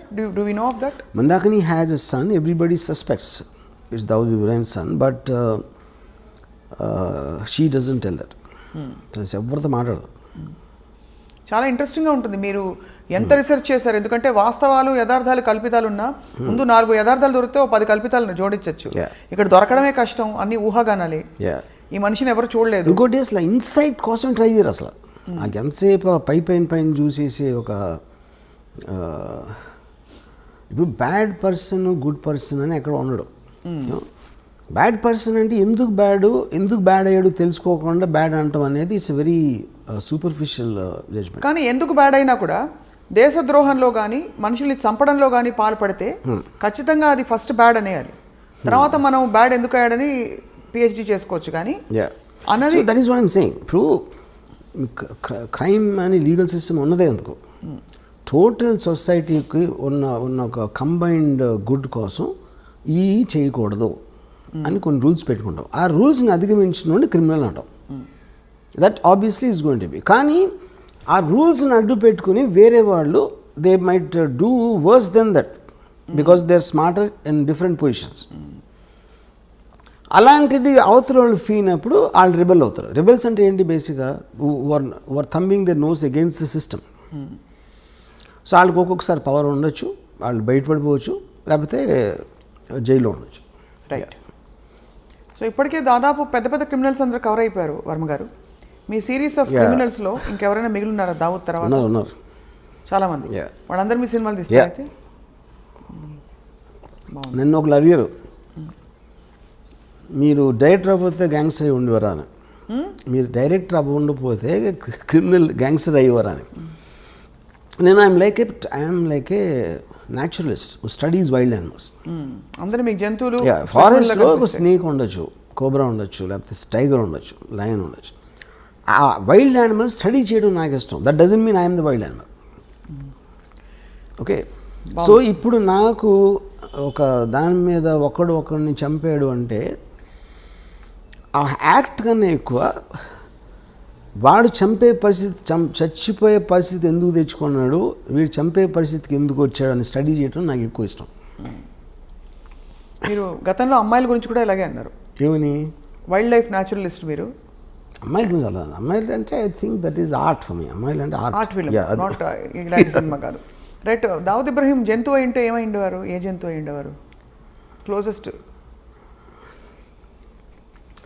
I definitely won't equate him with these dangerous animals. Actually, most dangerous animal is human being. Andukane he can control all the animals. Actually, I can't say fox also. Definitely, I won't equate him neither with a snake nor a tiger. ఇప్పుడు ఒక పెద్ద బ్రహ్మ ప్రశ్న, snake or tiger you're saying, అంతేనా? అంటే స్నేక్కి మనం మామూలుగా పావురా అంటే ఏదో దాక్కుని మనకు కనిపించకుండా కాటేస్తుంది అన్న దాని మీద వచ్చి ఉంటుంది అనుకుంటున్నా. పాము అంటే మనకు తెలీదు ఎప్పుడు కాటేస్తుందో అని. టైగర్ అనేది ఆబ్వియస్ స్ట్రెంగ్త్ అది. కానీ తెలివితేటలు కూడా ఉన్నాయి కాబట్టి నక్క కూడా ఉండొచ్చు. అంటే నక్క పాయింట్ ఏంటంటే పరిగెడతా ఉంటుంది. తెలివిగా ఏం చేస్తుందో నాకు ఇంతవరకు తెలియదు. నక్క తెలివింది అంటారు కానీ అది ఏం తెలివి ఉపయోగించింది నాకు తెలియదు ఇంతవరకు. సో ఇది ఒక అన్ని కలగలిసిన ఒక విచిత్ర జంతువు, అంతేనా? ఇది మోర్ నియర్ టు దట్. అన్ని కలగలిసి, అన్ని క్వాలిటీస్ కలగలిసిన ఒక విచిత్ర యూనిక్ జంతువు.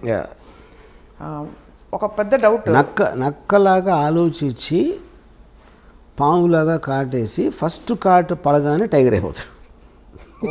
I think this is the correct thing. ఇచ్చాదారి సాంప్లాగా దానికి. డి కంపెనీ మోర్ డేంజరసా, ఆర్జీవీ కంపెనీ మోర్ డేంజరసా అని ప్రశ్న అడుగుతున్నారు అందరూ అడుగుతున్నారు మీరు తీసే సినిమాల్ని బట్టి. ఇప్పుడు పాయింట్ ఏంటంటే సినిమాలో రొమాన్సైజ్ చేస్తారు అని చెప్తారు, లేకపోతే గ్లోరిఫై చేస్తారు క్రిమినల్స్ని. ఇప్పుడు ప్రతి కమర్షియల్ మెయిన్ స్ట్రీమ్ సినిమాలో కూడా పవన్ కళ్యాణ్ 20 మందిని కొట్టాడు, మహేష్ బాబు 50 మందిని కొట్టాడు, ఇంకోటి ప్రభాస్ 100 మందిని కొట్టాడు. అందరు చప్పట్లు కొడుతూ ఉంటారు, ఏలేస్తూ ఉంటారు. వాళ్ళు ఏం చేస్తున్నారు, చట్టాన్ని వాళ్ళ చేతులకు తీసుకుంటున్నారు, ఇర్రెస్పెక్టివ్ ఆఫ్ వాళ్ళు ఏ రోల్ వేసినా. But that is not to be taken seriously because it's a very comic book, fun, entertainment, action. Nobody takes that seriously. Realistic serious లాంటి సత్యాలు లాంటి సినిమాలు ఏంటంటే ఎవ్వరు గన్ను తీసుకున్నా వాళ్ళందరూ కుక్క చూసి వచ్చారు ఫైనల్గా. అది గ్లోరిఫై చేయడం ఎట్లా అవుతుంది? అది how am I romanticizing? They all look very అంటే మామూలు మనుషులాగా చూపెడుతున్నాను. You are connecting to them, not getting inspired by them. Okay. So this is a connection, not an inspiration. Clearly. Clearly you are connecting to all these people. All your gangsters. You understand. అంటే మీరు you will understand. ఇప్పుడు ఇందాక నేను concentration example అది చెప్పాను. Right. అలాంటి పరిస్థితుల్లో మీరు గార్డ్గా ఉన్నా మీరు ఏం చేస్తారు? అది point. Do you expect any resistance or political flurries on this film? I don't think so, because see, we He's make outdated? Film on all lots of criminals. మీరు బుక్కులు రాస్తున్నారు, లేకపోతే డాక్యుమెంటరీస్ చేస్తున్నారు, ఎవరు సినిమా తీస్తున్నారు, ఏంటి డిఫరెన్స్? రైట్. సో మొత్తం మీద హిందీ భాషలో విడుదలవుతున్న సినిమా, ఆ తర్వాత వెబ్ సిరీస్ కూడా అనేక భాగాలలో దావుద్ ఇబ్రహీం కార్యకలాపాలపై వర్మ గారు రీసెర్చ్ చేసి మరి రూపొందిస్తున్నారు. Will same star cast continue Varma గారు, or most of them will continue? Tell us a little bit about your casting. అంటే ఈ క్యారెక్టర్స్కి వెతకడానికి మీరు ఆడిషన్ బేసిక్లీ చేశారా? ఇప్పుడు ఆబ్వియస్లీ అంటే నాకు Dawood Ibrahim character I wanted, అంటే అతను హీరోలాగా ఉండకూడదు, ఏదో మసిల్స్ సిక్స్ ప్యాక్ వచ్చి ఉండకూడదు. I wanted a very mild looking person who slowly starts growing in the period of time. అతని మైండ్ సెట్ కానీ ఇప్పుడు ఒక అన్నచాటు తమ్ముడులాగా ఉంటాడు most of the time, you know. అప్పుడు ఇది ఆల్మోస్ట్ ఈ యొక్క కాస్టింగ్కి నేను నియర్లీ 35 to 40 పీపుల్ని ఆడిషన్ చేశాను. అండ్ తన brother character is very important సినిమాలో. సో ఆ బ్రదర్కి నాకు తనే పంపాడు, అశ్వత్ దావుద్ ఇబ్రహీం రోల్ వేస్తున్నాడు. So look for this actor అంటే భలే ఉన్నాడు, ఎవరు ఎత్తునంటే నా తమ్ముడు ఉన్నాడు. In real life also they brothers. Yeah. But ఈ ఎమర్జెన్స్ సినిమాలో మరి ప్రేమాయణాలు అవి ఉండవు, అయితే ఉండొచ్చు, ఉన్నాయి కానీ very limited time. What is the focus? అంటే ultimately D company the movie that is going to release, దాని ద్వారా ఏం చెప్పదలుచుకున్నారు మీరు to the world? What is the one story your narrating? I think ఇప్పుడు ఫిల్మ్ అనేది ప్రైమర్లీ ఇప్పుడు నేను శివ తీసినప్పుడు ఏం చెప్పదలుచుకోవాలా, సత్య తీసినప్పుడు ఏం చెప్పదలుచుకో, ఏ సినిమా అయినా it is something, story telling is to create an interesting feel to the listener. ఇదే సినిమా it might be it's completely fictional. ఇప్పుడు గాడ్ ఫాదర్ ఉంది, Godfather is based on Al Capone. Right. అల్ కపోన్ ఎవరిది నాకు తెలియదు, గాడ్ ఫాదర్ చూసినప్పుడు ఆ సినిమాగానే చూసాం. అమెరికాలో తెలుసు అల్ కపోన్ ఎవరు, you know. So this film might be seen by generation who never heard of Dawood Ibrahim. So they look at it like a story. So ఇప్పుడు మీరు స్టార్ట్ అయినప్పటి నుంచి మీకు ఒక క్యారెక్టర్స్తో జర్నీ చేస్తున్నాను. Whatever you feel will feel, అంతే. రైట్. సో వెయిట్ చేస్తున్నాం Varma garu. Let's watch how D Company is going to, I won't say entertain, more like enlighten viewers about, అంటే ఇలాంటి ఒక మాఫియా, ఒక గ్యాంగ్స్టర్, ఒక అండర్ వరల్డ్ ఉండిందని చెప్పి. ఇప్పుడు కూడా అండర్ వరల్డ్ జాడలు ఎక్కడైనా కనిపిస్తాయి Varma garu? We don't know. ఇప్పుడు అండర్ వరల్డ్ ఏంటంటే there are things underworld dormant ఉంటుంది, లేకపోతే ఆపరేషన్. డార్మెంట్ అంటే మీరు ఏం చేయకపోతే డార్మెంట్, అది అప్పుడు లేదని చెప్పినాం ఉంది. ఇప్పుడు ఫర్ ఎగ్జాంపుల్ 97, 2005లో కోట్లు అడిగారు, 5 కోట్లు 4 కోట్లు ఎక్స్ట్రాక్షన్. ఇప్పుడు 10 లక్షలు 20 లక్షలు అడుగుతారు. సో 10 లక్షలు 20 లక్షలు అడిగినప్పుడు ఏదో సెటిల్ చేసి ఒక 5-10 ఇచ్చేస్తారు. ఎందుకంటే 5-10 కోసం మళ్ళీ మనం పోలీస్ కంప్లైంట్ ఇచ్చి ఇది అది చేయాలి, ఆ తలనొప్పులు ఎందుకు రాని. అప్పుడు ఆ విషయాలు బయటికి రావు. ఆ బయటికి రానప్పుడు మనకి అండర్వరల్డ్ లేదనిపిస్తుంది. అదొక పాయింట్. రెండోది, ఎప్పుడైతే మీకు సొసైటీ అడ్వాన్స్మెంట్ పెరిగిన కొద్దీ ఆటోమేటిక్గా ఆర్గనైజ్ క్రిమినల్ సిండికేట్స్ పనిచేయవు. ఇప్పుడు 1920sలో ప్రొహిబిషన్ టైంలో వచ్చింది అమెరికాలో మాఫియా. ఆల్మోస్ట్ 1970కి అయిపోయింది. 1970 నుంచి అమెరికాలో మాఫియా అనేది లేదు అసలు. సేమ్ థింగ్ ఇండియాలో 90s తర్వాత ఇంతవరకు కొత్త గ్యాంగ్స్టర్ అనేవాడు రాలేదు. 1995 ముందు వరకు వచ్చారు, కానీ 95 తర్వాత లాస్ట్ 20 yearsలో you not see anyone. But what is the reason? Police వ్యవస్థ ఇంకొంచెం పటిష్టం. Yes, of course, 100%. అంటే ఇంకోటి మీకు బ్రాండ్ నేమ్ రావడం కష్టం. ఇప్పుడు బ్రాండ్ నేమ్ ఇండిపెండెంట్గా పేరు లేకుండా ఆయన క్రైమ్ చేయొచ్చు, కానీ డీ కంపెనీ ఫలానా దావుద్ ఇబ్రహీం ఫలానా అబూ సలీం ఫలానా చోటా షకీల్ అనేది అది సేమ్ రీజన్. ఫ్యాక్షనిజం కూడా అంతరించిపోవడానికి అదే కారణం. As much as it's unrelated. Yeah. నిన్న ఇక్కడ మేదీపట్నం దగ్గర జరిగిన హత్య చూసారా? నేను చూడాల. Brutal murder. 2 లాయర్లు ఒక 2 వారాల క్రితం మర్డర్ అయ్యారు. అది రోడ్డు మీద చూసారా? అవును. అంటే వన్ వండర్స్. ఇప్పుడు కూడా అదే సిమిలర్. ఒక పవర్ స్ట్రగుల్లో ఒక వ్యక్తి వచ్చి, అఫ్ కోర్స్ అర్ధరాత్రి జరిగింది ఇది, ఇంకో వ్యక్తిని తలపై కటా కటా కటా కర్రేసి కొట్టేసి, అండ్ పొలిటికలీ కనెక్టెడ్ అని వినికిడి వస్తే ఇంకా అఫ్ కోర్స్ ప్రాథమికంగా బయటపడుతున్న విషయాలు. బట్ జస్ట్ నాకు ఇంకోటి ఏంటంటే, ఇప్పుడు లాస్ట్ ఫ్యూ ఇయర్స్లో ఈ రోడ్ల మీద చంపడం అనేది ఎన్నో సార్లు చూసాం. టూ మెనీ అయిపోయాయి. కానీ నా ఉద్దేశం అది ఎప్పుడు జరుగుతుంది, ఇప్పుడు సెల్ ఫోన్లు మనం తెలుస్తున్నాయి మనకి అని నా ఫీలింగ్. ఇంత దారుణంగా ఎప్పుడు జరిగాయి వర్మ గారు? సెల్ ఫోన్ వీడియోస్ వలన మనకు తెలుస్తుంది యాక్చువల్గా. ప్రతి ఓడి చేతిలో వీడియో తీసేసే పరికరం ఉండటం వలన ఈ బయటకు వస్తున్నాయి. అంతకుముందు ఇలాగే జరుగుతుంది, అది ఉండి కొత్తగా రోడ్డు మీద చంపుదామని ఒక fresh batch of thinking, I doubt that is the point. చాలాసార్లు మర్డర్స్ ఎప్పుడు మీ దారిలో ఉన్నప్పుడు, ఎందుకంటే మీ ఇంట్లో ఉన్నప్పుడు ఎక్కడికి వెళ్తున్నప్పుడు కాకుండా ఈ రోడ్లో వస్తాడు అన్న ప్లానింగ్స్ చాలా ఎక్కువ ఉంటాయి. చాలా ఫ్యాక్షన్ మర్డర్స్ కూడా జరిగినాయి, అదే అండర్ వరల్డ్ కూడా అదే జరుగుతాయి. I think it is cell phones which are making us feel ఏదో ఈ మధ్యన స్టార్ట్ అయినాయి అన్నట్టు. రైట్. యా, వర్మ గారు మీరు పాడిన పాట మా కోసం బిఫోర్ వి వైండ్ అప్, చాలా ఫిలసాఫికల్ పాట, కత్తులతో సావాసం తర్వాత. हम आते हैं खाली हाथ, जाते हैं खाली हाथ. అది అంతే ఫిలసాఫికల్గా డీప్గా పాడారు. ఇంకోసారి. No. But it is actually quite surprising to see ఒక సీరియస్ సబ్జెక్ట్కి మీరు ఎంత ఆబ్జెక్టివిజం, ఎక్కడ ఎమోషన్ ఇంటర్ఫియర్ కాకుండా ఆబ్జెక్టివ్గా ఒక కథని కథగా చూసి ఒక వాస్తవాన్ని, ఎన్ని అవాంతరాలు, సవాళ్ళు, క్వశ్చన్స్, క్రిటిసిజం వస్తాయని తెలిసి కూడా మీరు నేను చేసేది చేసి తీరుతానని చెప్పి మరొకసారి ప్రూవ్ చేశారు. సో ఈ సినిమా అదే స్థాయిలో ఉంది. సో నేను ఇందాక చెప్దామని మర్చిపోయాను. నాకు ఇప్పుడు నేను క్రిమినల్ అవ్వలేను, ఇప్పుడు అవ్వను. కానీ క్రిమినల్ ఆర్గనైజేషన్ ఎవడన్నా పెడతానంటే నేను మంచి కన్సల్టెంట్ అవ్వచ్చు. Criminal organisation consultant. అప్పుడు ఎవరెవరు కాదు, ఏ గ్యాంగ్స్టర్స్ ఏ తప్పులు చేశారు అది మనకి రిట్రాస్పెక్ట్లో చూసాం కాబట్టి ఆ కారణాలు అర్థమైనాయి. కాబట్టి ఇలాంటివి చేయకుండా ఉండాలి, ఇలాంటి సజెషన్లు. అలా కాకుండా పోలీసులకి ఇవ్వచ్చు కదా సలహాదారుగా, సలహాలు పోలీసులకి ఇవ్వచ్చు కదా. అంటే కాదు, ఫస్ట్ ఆఫ్ ఆల్ పోలీసులు కూడా ఇస్తాం. పాయింట్ ఏంటంటే పోలీసులు క్రియేట్ జరిగేది క్రిమినల్ ఆర్గనైజేషన్. ఇప్పుడు ఎవడో కొత్తగా కూడా కంపెనీ పెడదాం అనుకుంటున్నాడు, వాడు కన్సల్టెన్సీకి వెళ్తాడు. ఎందుకంటే కన్సల్టెన్సీ ఇలాంటి కంపెనీలు ఎన్నో ఉన్నాయి, వాడి హిస్టరీ ఏంటి, బ్యాక్గ్రౌండ్, ఆ మటీరియల్ అంతా ఆడి దగ్గర ఉంటుంది. ఆడు చెప్తాడు ఏది చేయాలి చేయకూడదని ఏదో సలహాలు వేస్తాడు, which is why it's called consultancy. అది నేను మంచి కన్సల్టెంట్ అవుతాను, కొత్తగా ఎవడన్నా దావుద్ ఇబ్రహీం అవుదాం అనుకుంటే అని. మీరు ఆ సేవల్ని మీరు అందించడానికి సిద్ధంగా ఉన్నారు ఈ రీసెర్చ్ అంతా చేసిన తర్వాత. మీరే ఎందుకు పెట్టరు అసలు? That's the whole point.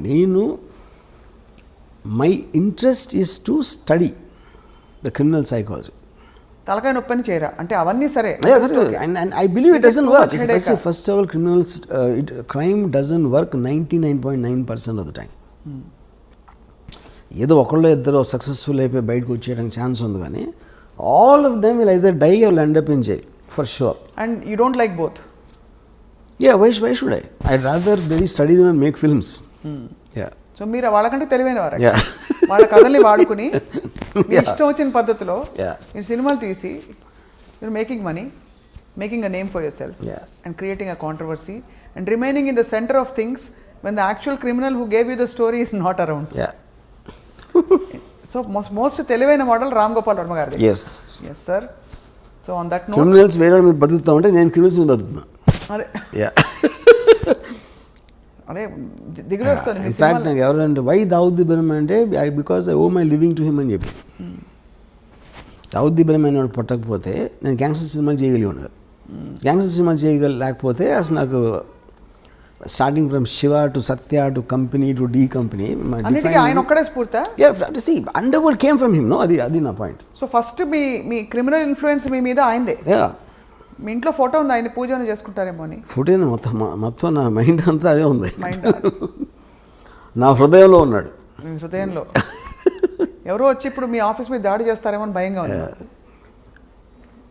బాగా తెలుసు అని చెప్పేస్తారేమో మీరు. చాలా మంది నమ్ముతారు అది. మీకు తెలిసినా? యాక్చువల్లీ నేను ఇంకా నమ్ముతున్నాను. అంటే నేను ఇంకా నాకు ఎక్కడో లేలగా డౌట్ ఉంది.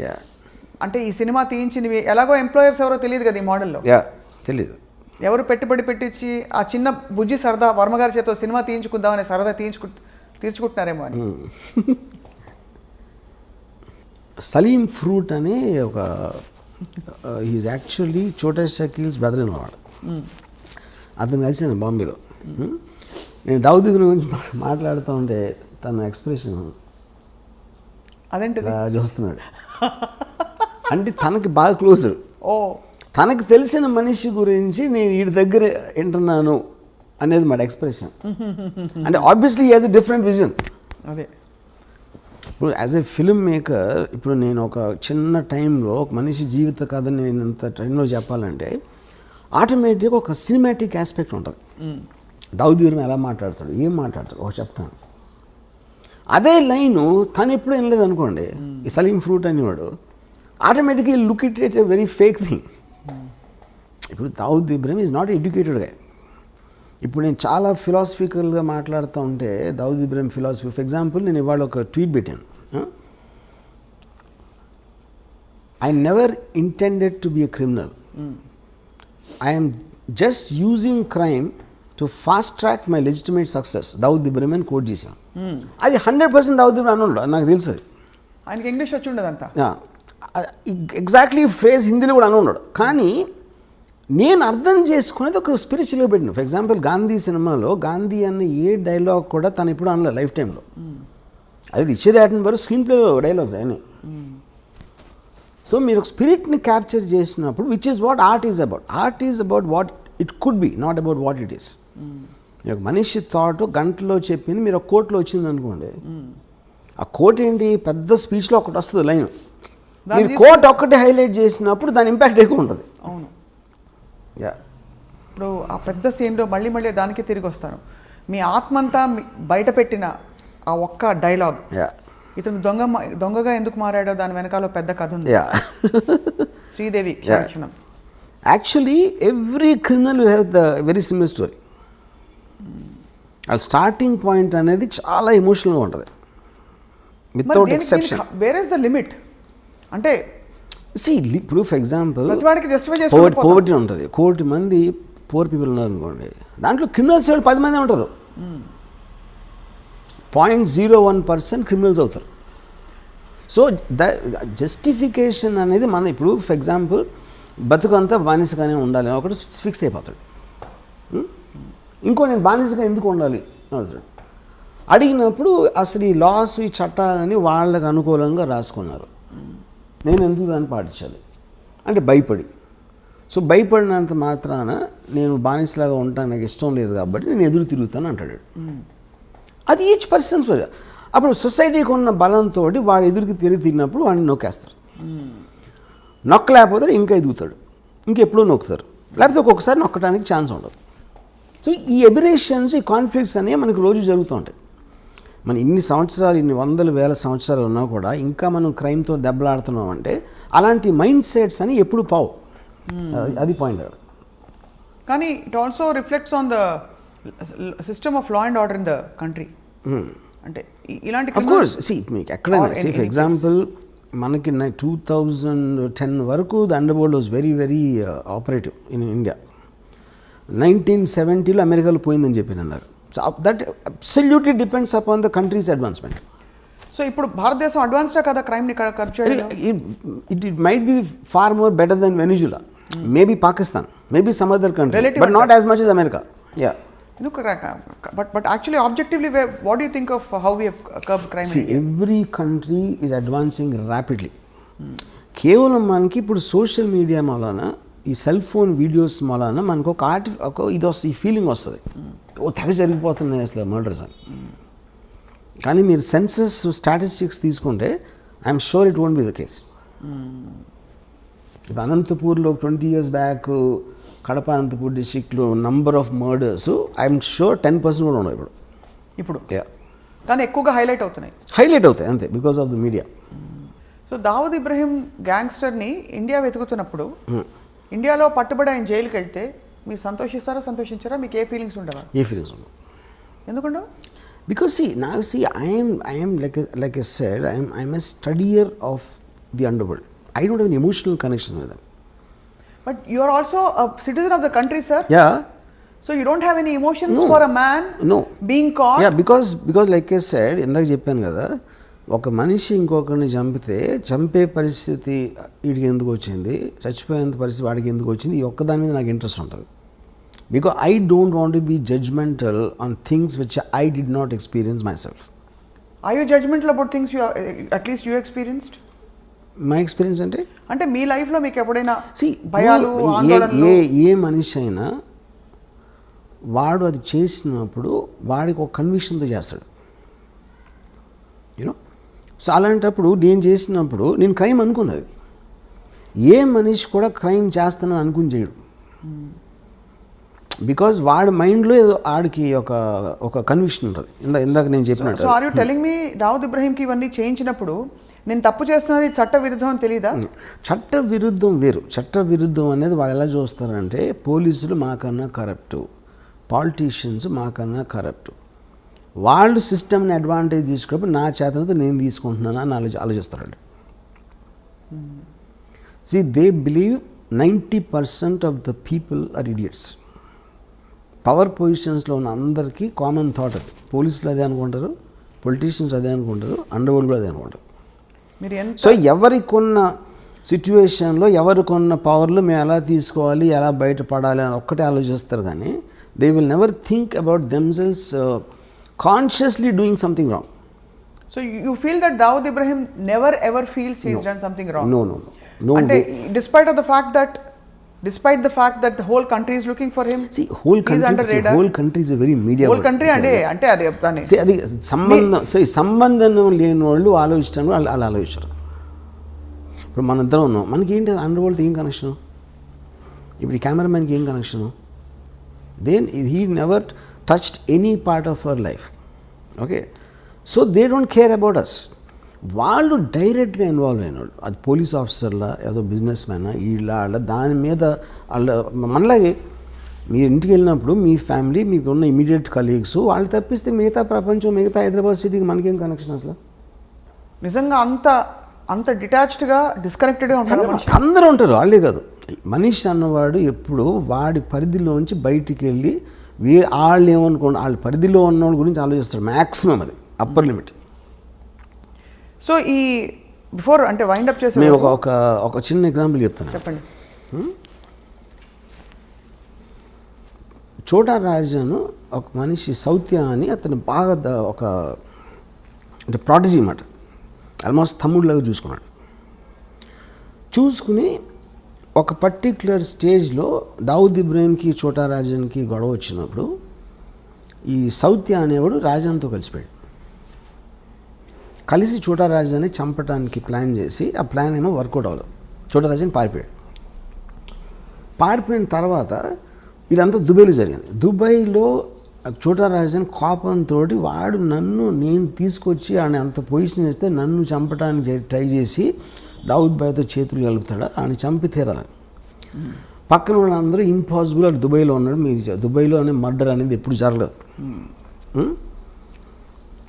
అంటే వీడేం చేశాడంటే ఒక బాంబే నుంచి 4 తెప్పించి హిట్మెన్ దుబాయ్లో చేయలేదు ఎప్పుడు, కానీ ఎప్పుడు చేయనంత మాత్రాన ఫస్ట్ టైం దేనికన్నా ఫస్ట్ టైం ఉంటుంది. దావుద్ భాయ్కి పవర్ ఉంటే నాకు ఉన్నాయి కాంటాక్ట్స్ దుబాయ్లో. నేను మొత్తం అన్ని అరేంజ్ చేస్తాను. మీరు వెళ్ళి హాలిడే లాగా వెళ్ళండి దుబాయ్, అక్కడ నా వాళ్ళు వచ్చి సౌత్యాన్ని ఎలా చంపాలో వాళ్ళు ఎక్స్ప్లెయిన్ చేస్తారు. మీరు కన్విన్స్ అయితే చేయండి, చంపేసి మీరు తప్పించుకోగలుగుతామని కన్విన్స్ అయితే చేయండి నేను చూసిన ప్లాన్ తర్వాత. లేదా మీరు హాలిడే ఎంజాయ్ చేసుకుని వెళ్ళిపోండి. ఇప్పుడు ఇంత డబ్బులు ఇస్తున్నా ఆల్రెడీ, మీరు సక్సెస్ఫుల్ అయ్యారంటే దీనికి 10 ఇస్తాను. ఒకవేళ అక్కడికి వెళ్ళి మీరు కన్విన్స్ అవ్వకపోతే మీరు తప్పించుకోగలుగుతానని, అప్పుడు మీరు హాలిడే ఎంజాయ్ చేసి వెళ్ళిపోండి, మళ్ళీ బాంబే వెళ్ళిపోండి. వీళ్ళు సరే వెళ్ళారు, దుబాయ్ వెళ్ళారు. అక్కడ చోటరాజన్ మనుషులు వచ్చి వాళ్ళకి 5 స్టార్ హోటల్ పెట్టి అంతా చేసి అక్కడి నుంచి ఒక సాయంత్రం జిమ్, ఒక మాల్ ఉంది, మాల్లో బయట ఒక జిమ్ ఉంది. సౌత్య రోజు అక్కడికి వస్తాడు. వీళ్ళు కార్లో కూర్చొని చూశారు, అక్కడ లోపలికి వెళ్ళాడు.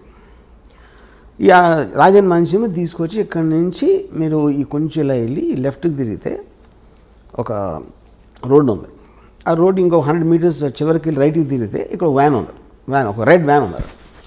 మీరు రేపు సాయంత్రం ఇక్కడ వెయిట్ చేసి సౌత్య రాగానే ఆయన షూట్ చేసి చంపేసి పరిగెత్తి లెఫ్ట్కి తిరిగి రైట్కి తిరిగి వ్యాన్లో కూర్చుంటారు. ఈ వ్యాను డైరెక్ట్గా పోర్టుకి తీసుకెళ్తుంది.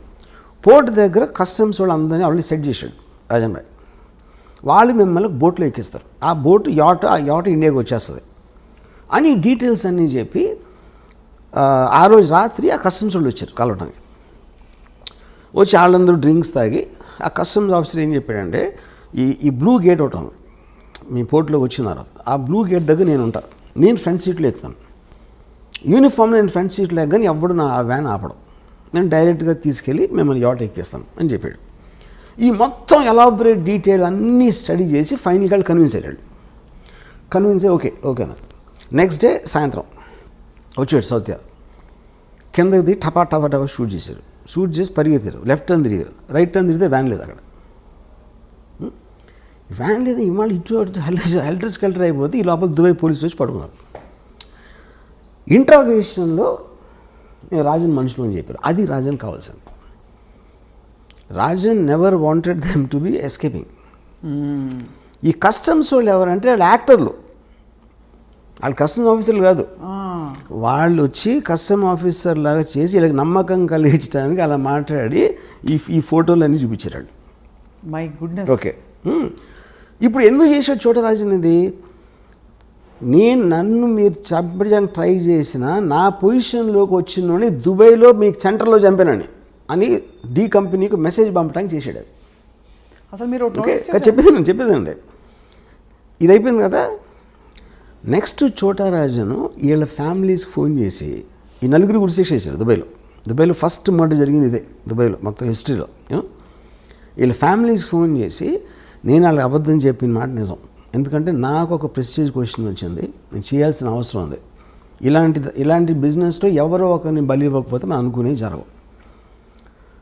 ఇప్పుడు వాళ్ళు మీకోసం మీ పిల్లలకి మీ ఫ్యామిలీస్కి ఎంత మీకు డబ్బు అవసరం అవుతుందో వాళ్ళు సంపాదించి దానికి 2 ఎంతలు నేను ఒక్క షాట్లో ఇస్తాను మీ నలుగురికి అని చెప్పి వాళ్ళు డబ్బు పంపించాడు.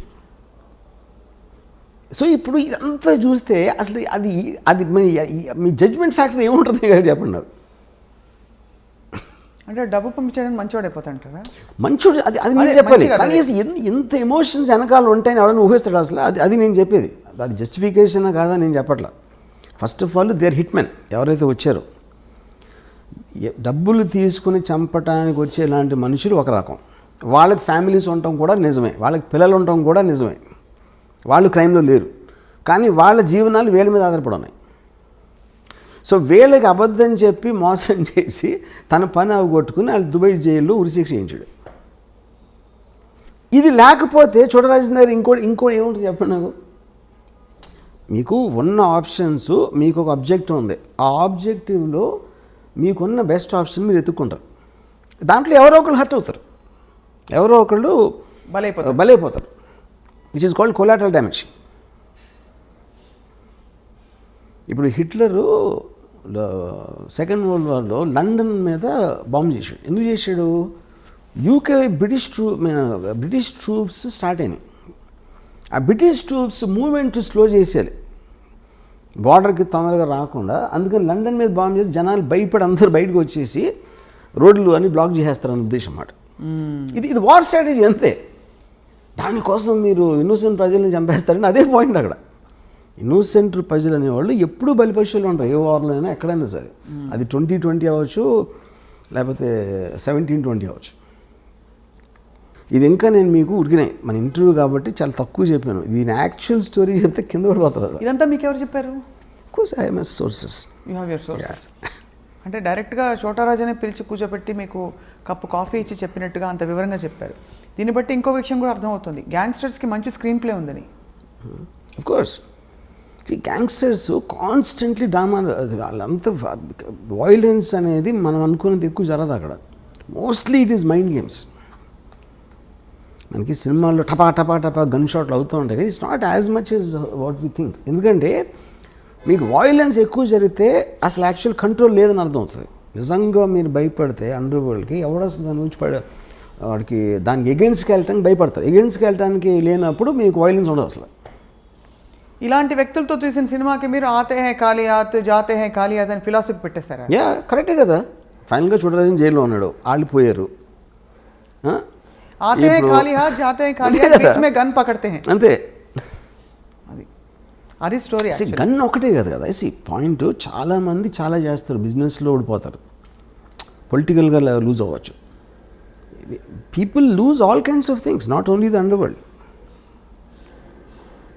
But it is no wonder and no surprise that this is such a fascinating thing for you, because వింటూ ఉంటేనే అసలు ఇప్పుడే మీ సినిమా అంతా యాక్చువల్గా ఈ చోటా Rajan episode it is one of the most striking things I heard. నేను 5% కూడా చెప్పలే యాక్చువల్గా.